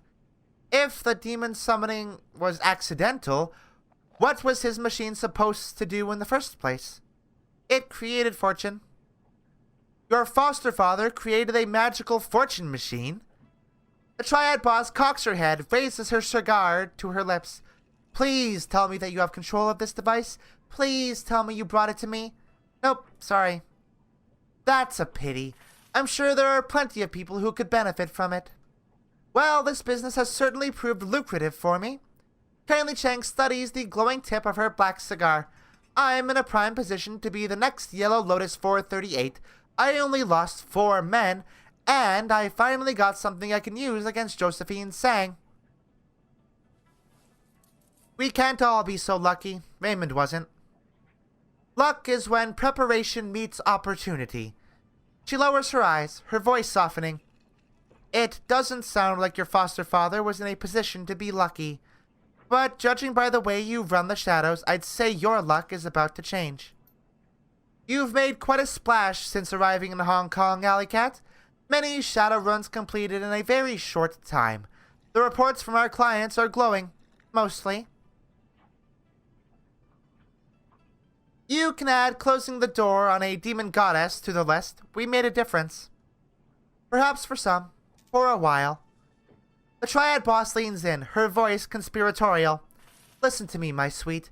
When I was a girl, there had never been a pandemic like Vitas. But in 2010, it happened. We'd never seen death like that. A quarter of the world's population disappeared. It was miserable. It pushed us to our limits. But the survivors moved on. And then the spike babies started appearing, and the dwarf babies, and then suddenly there were dragons and goblinization and magic, and every time the world changed, we got used to it. So if a demon goddess decided that the walled city was her new living room and you didn't, whatever you did, what would have happened? She shrugs, sniffs. Perhaps the news would cover it, until the next sensation pulled their attention away. But after a while, it would be drowned out by all the other crap competing for our attention. And the demon in the walled city would become the new normal.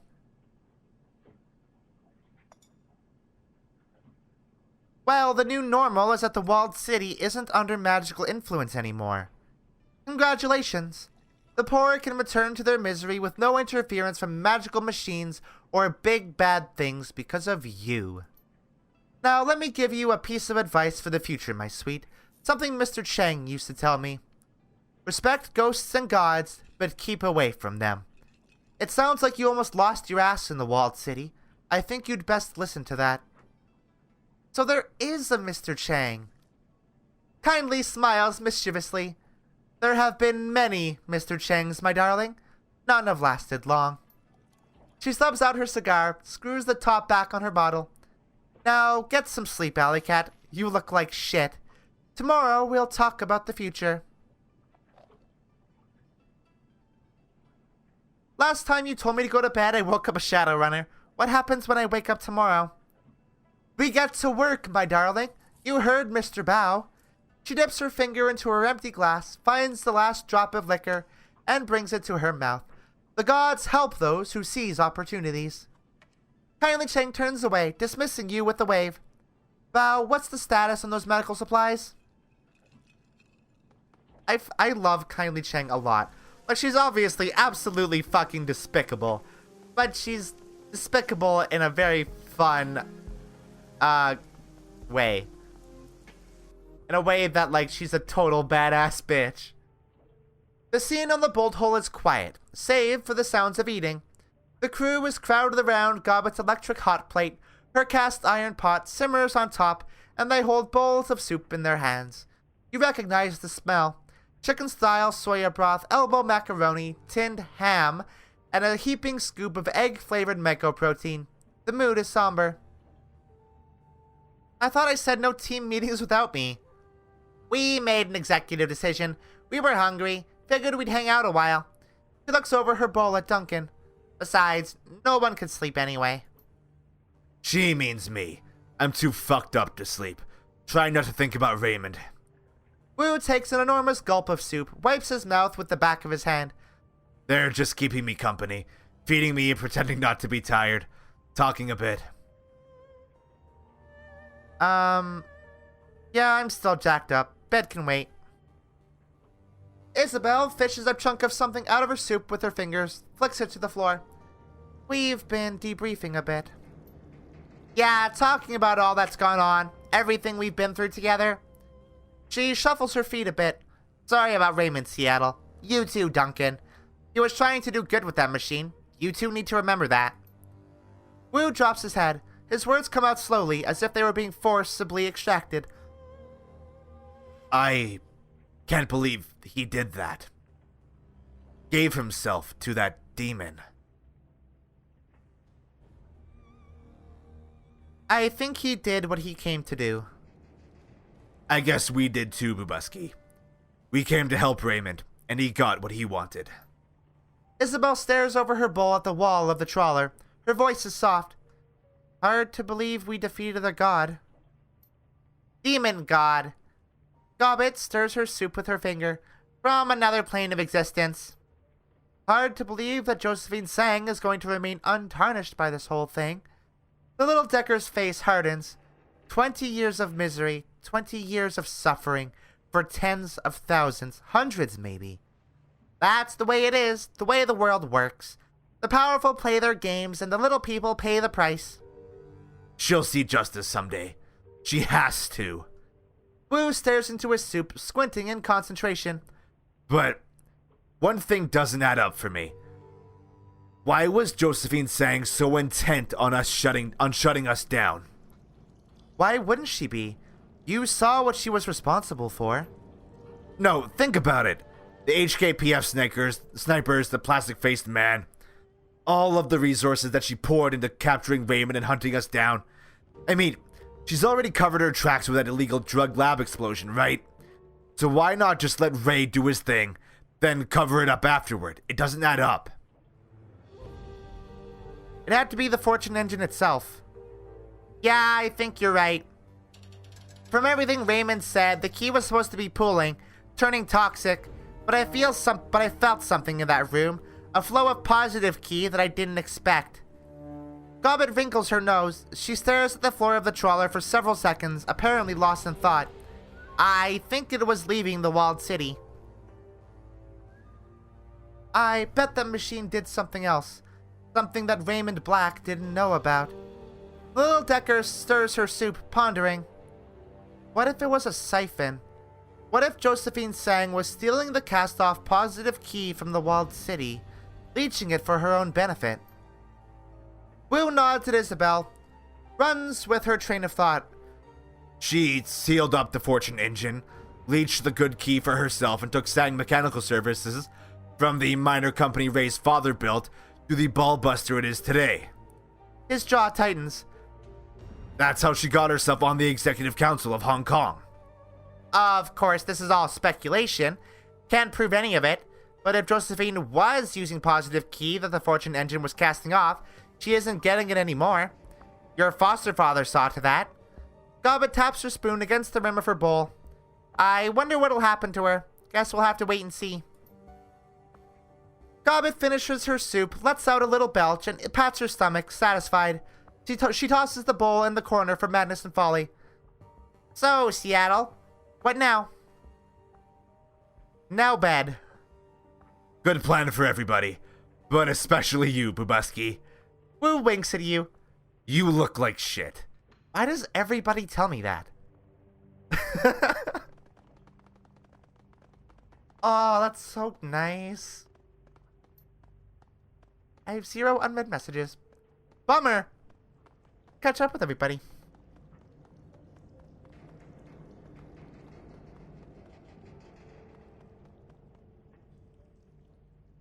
You enter Wu's cabin to the sound of his neck cracking at a horrifying volume.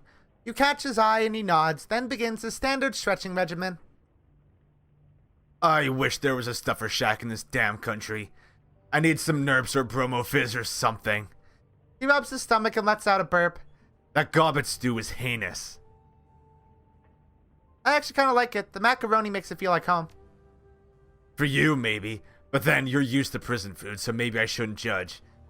He pulls his right elbow back behind his head, stretching his triceps. Long goddamn day. Feels good to stretch. Yeah, I bet. You doing okay? Wu shrugs, turns his back, and begins stretching his legs. Yeah, sure. I took a few hits, but I'll be okay. That's it. We just saw Raymond sacrifice himself to a demon queen. Wu spins his torso around, glares at you red-eyed. What do you want me to say, Bubusky? That he was noble? That he was brave? Fuck that. He's gone. He left us. He lied to us, he hurt people, and then he left us. And now he's gonna be tortured for 1,000 years or some such shit.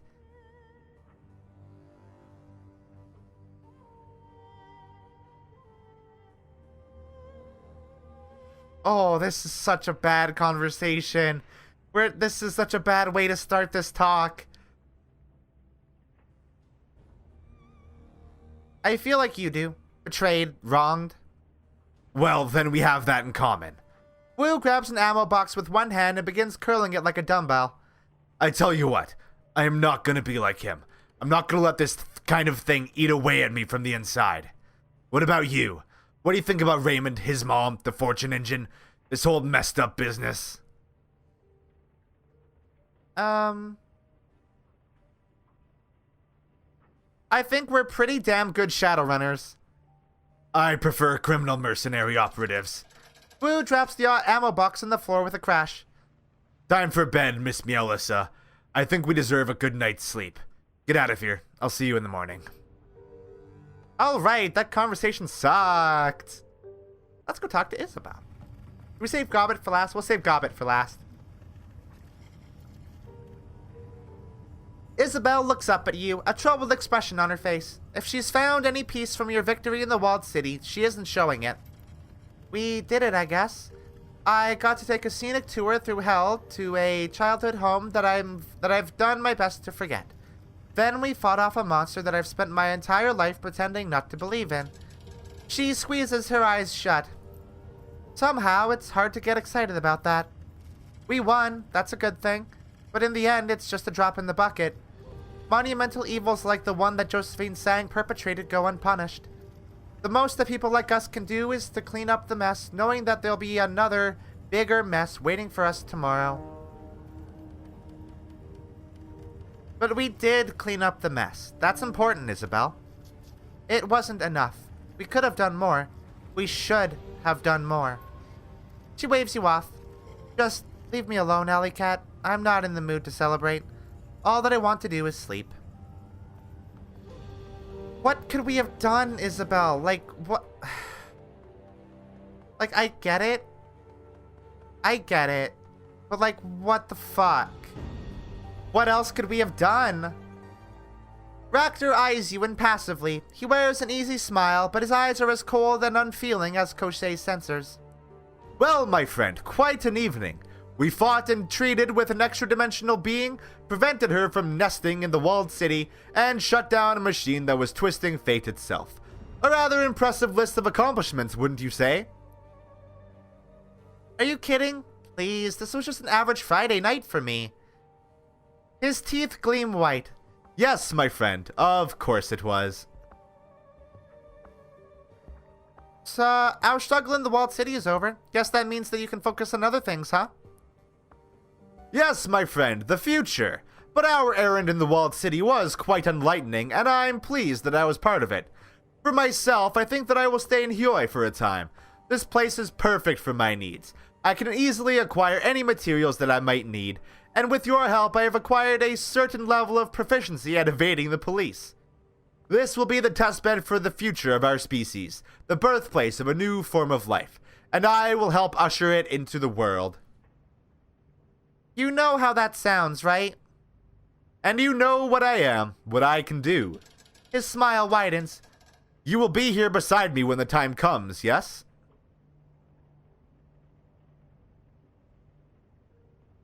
That depends on exactly what you're planning to do. And that remains an open question. I suppose that we'll just have to wait and see for ourselves. He cocks his head, grinning. Koshei mimics the motion. The anticipation will be invigorating. In the interim, be well, my friend, and rest while you can. There is more looming on the horizon than you could possibly dream of. That's scary. Doctor's scary. Hey, Gaichu. Gaichu is in the process of cleaning his cabin as you enter. Using a small hand broom, he sweeps dust and debris about into small piles. Sensing your arrival, however, he pauses. Alicat, it is not every day that one can say they fought an ancient god and won. The ghoul folds his arms across his chest as a thin smile graces his lips. It is an unbelievable story. I wish we'd had a chance to take care of Josephine Sang, too. Gaichu cocks his head. Do you suppose that would have made a difference in the long run? So long as there are humans, there will be the powerful and those they exploit. I'm certain that Josephine's death would please you on a personal level, but someone else would simply fill the void she left. Yeah, you're right. I just figured that woman is owed some payback. Destiny moves in mysterious ways. Josephine's fortunes may have begun to shift based on your actions. Should the corporate court catch wind of Sang's weakness, they will assuredly devour the corporation. It isn't as satisfying as a bullet to the head, but such is the way of life. Gaichu looks slowly around the room, sightless eyes focusing on nothing in particular. After a moment, he looks back at you. I'm afraid this cabin will need a lot of work before I can truly call it livable. But I suppose I have to do it, or learn to love living in filth. Gaichu suddenly looks toward you as if realizing something. That is, if I am still considered part of the team. Your affairs here are done, so I wasn't sure. I'm glad you're part of the team, Gaichu. Excellent. Then I think I will get to cleaning, and if you need me for anything, well, you know where to find me. Aw, that's actually kind of sweet. Gaichu's a good character. I love Gaichu a lot. I feel it is very important that Gaichu acknowledges that, like, that is how the world works. I feel like that's a step forward for him, as he used to be, Renraku boy. I feel like the Gaichu of the past would say that, like, you know, someone like Josephine Sang is just above everybody else and shouldn't have to face the repercussions that everybody else does. But him kind of having hope for the idea that Josephine Sang will get comeuppance is like, that's progress. Hello, Gobbet. As you enter Gobbet's cabin, you find her sipping from an enormous mug. Something dark and steamy sloshes as she lowers the vessel. Her rats squeak happily from their perches on her shoulders. That was a hell of a thing, wasn't it? We fought a Yama King, and we won. I'd say that it's time for a celebration. Got anything to drink around here? Sure do, but if you think I'm breaking it out tonight, you're crazy. I'm exhausted, Seattle. I don't think that I can keep my eyes open for much longer. If we're gonna celebrate our victory in style, I don't want to pass out at the 10-minute mark. You must be tired too. To be frank, I don't even know how you're still standing. Sheer force of will. She smirks at you. Yeah, I'll bet. Go exert your will in your cabin then. We mere mortals need to sleep. I'll see you tomorrow though, right? I mean, you're not going anywhere. It's phrased as a statement, firm and final. Yeah, Gobbet, I'll see you then. Yeah, right. Good. I'll see you then. She hesitates for a moment, then the corner of her mouth tilts up into that old, familiar smirk. Oh, and Seattle? Yeah? Sweet dreams. That made me smile. I love her so much. She's so good. My fucking daughter. She's so good. Ugh. What a sweetheart. Your bunk on the trawler lies waiting, patient and seductive. It beckons with the promise of escape. Go to sleep and end the campaign. Oh, that's a very pinnacle way of describing that. You drop your head onto the pillow and haul the rough naval blanket over you. The bolt hole rocks like a cradle, and moments later, you are wrapped in the comforting arms of sleep. There are no nightmares. Only shadows.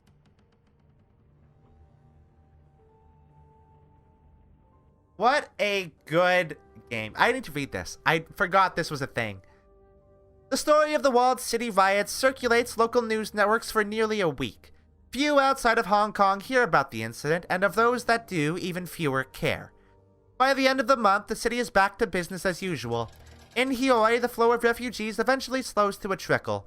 Those who do escape tell stories of a terrifying demon goddess, and of an old man who sacrificed his soul to banish her. Their mad ramblings are generally met with pity or contempt.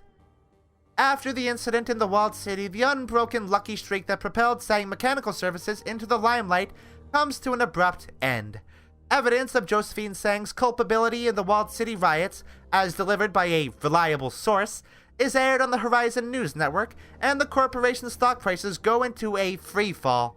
Within a year, Wuxing Inc. buys out, absorbs, and dismantles the company, and Josephine Sang is quietly filed away in a corporate prison. She remains there, buried behind walls of concrete and rebar, until she hangs herself 3 months later. Hioi remains a safe port of call for smugglers, gangsters, and shadowrunners alike. You are no exception. The shadows here welcome you in a way that Seattle never did. You've earned the respect of your fixer, your clients, and your community. And now that the APB on you and your team has been lifted by parties unknown, you are free to operate openly in Hong Kong. This place is yours now. Your home. That's, I think, the best end that any of these games have. Like, just all around good end. Holy fuck. What a damn good game. I love this game a lot. Playing through it again, I definitely still rank Shadowrun Dragonfall above this one. But this one is still so exceptionally good. Not just from like a narrative standpoint, but just like mechanically. It is mechanically so much better than the other two. Most notably being the Matrix. Like, that not just being like an extended string of combat sequences and like actually involving stealth and actual hacking. It's really, really, really good. Fuck, that's a good game. We're not quite done with this, though. There is an additional DLC campaign. It's not incredibly good, but we'll play it because, like, we don't have much official Shadowrun content left. Yeah. So we'll do that. We'll probably just, like, pick that up tomorrow, or, I mean, depending on what day this comes out. I guess next day that a Shadowrun episode would come out. Yeah. Anyway, I love you all. I hope you all have a wonderful morning, afternoon, or night. And as always, good sleep.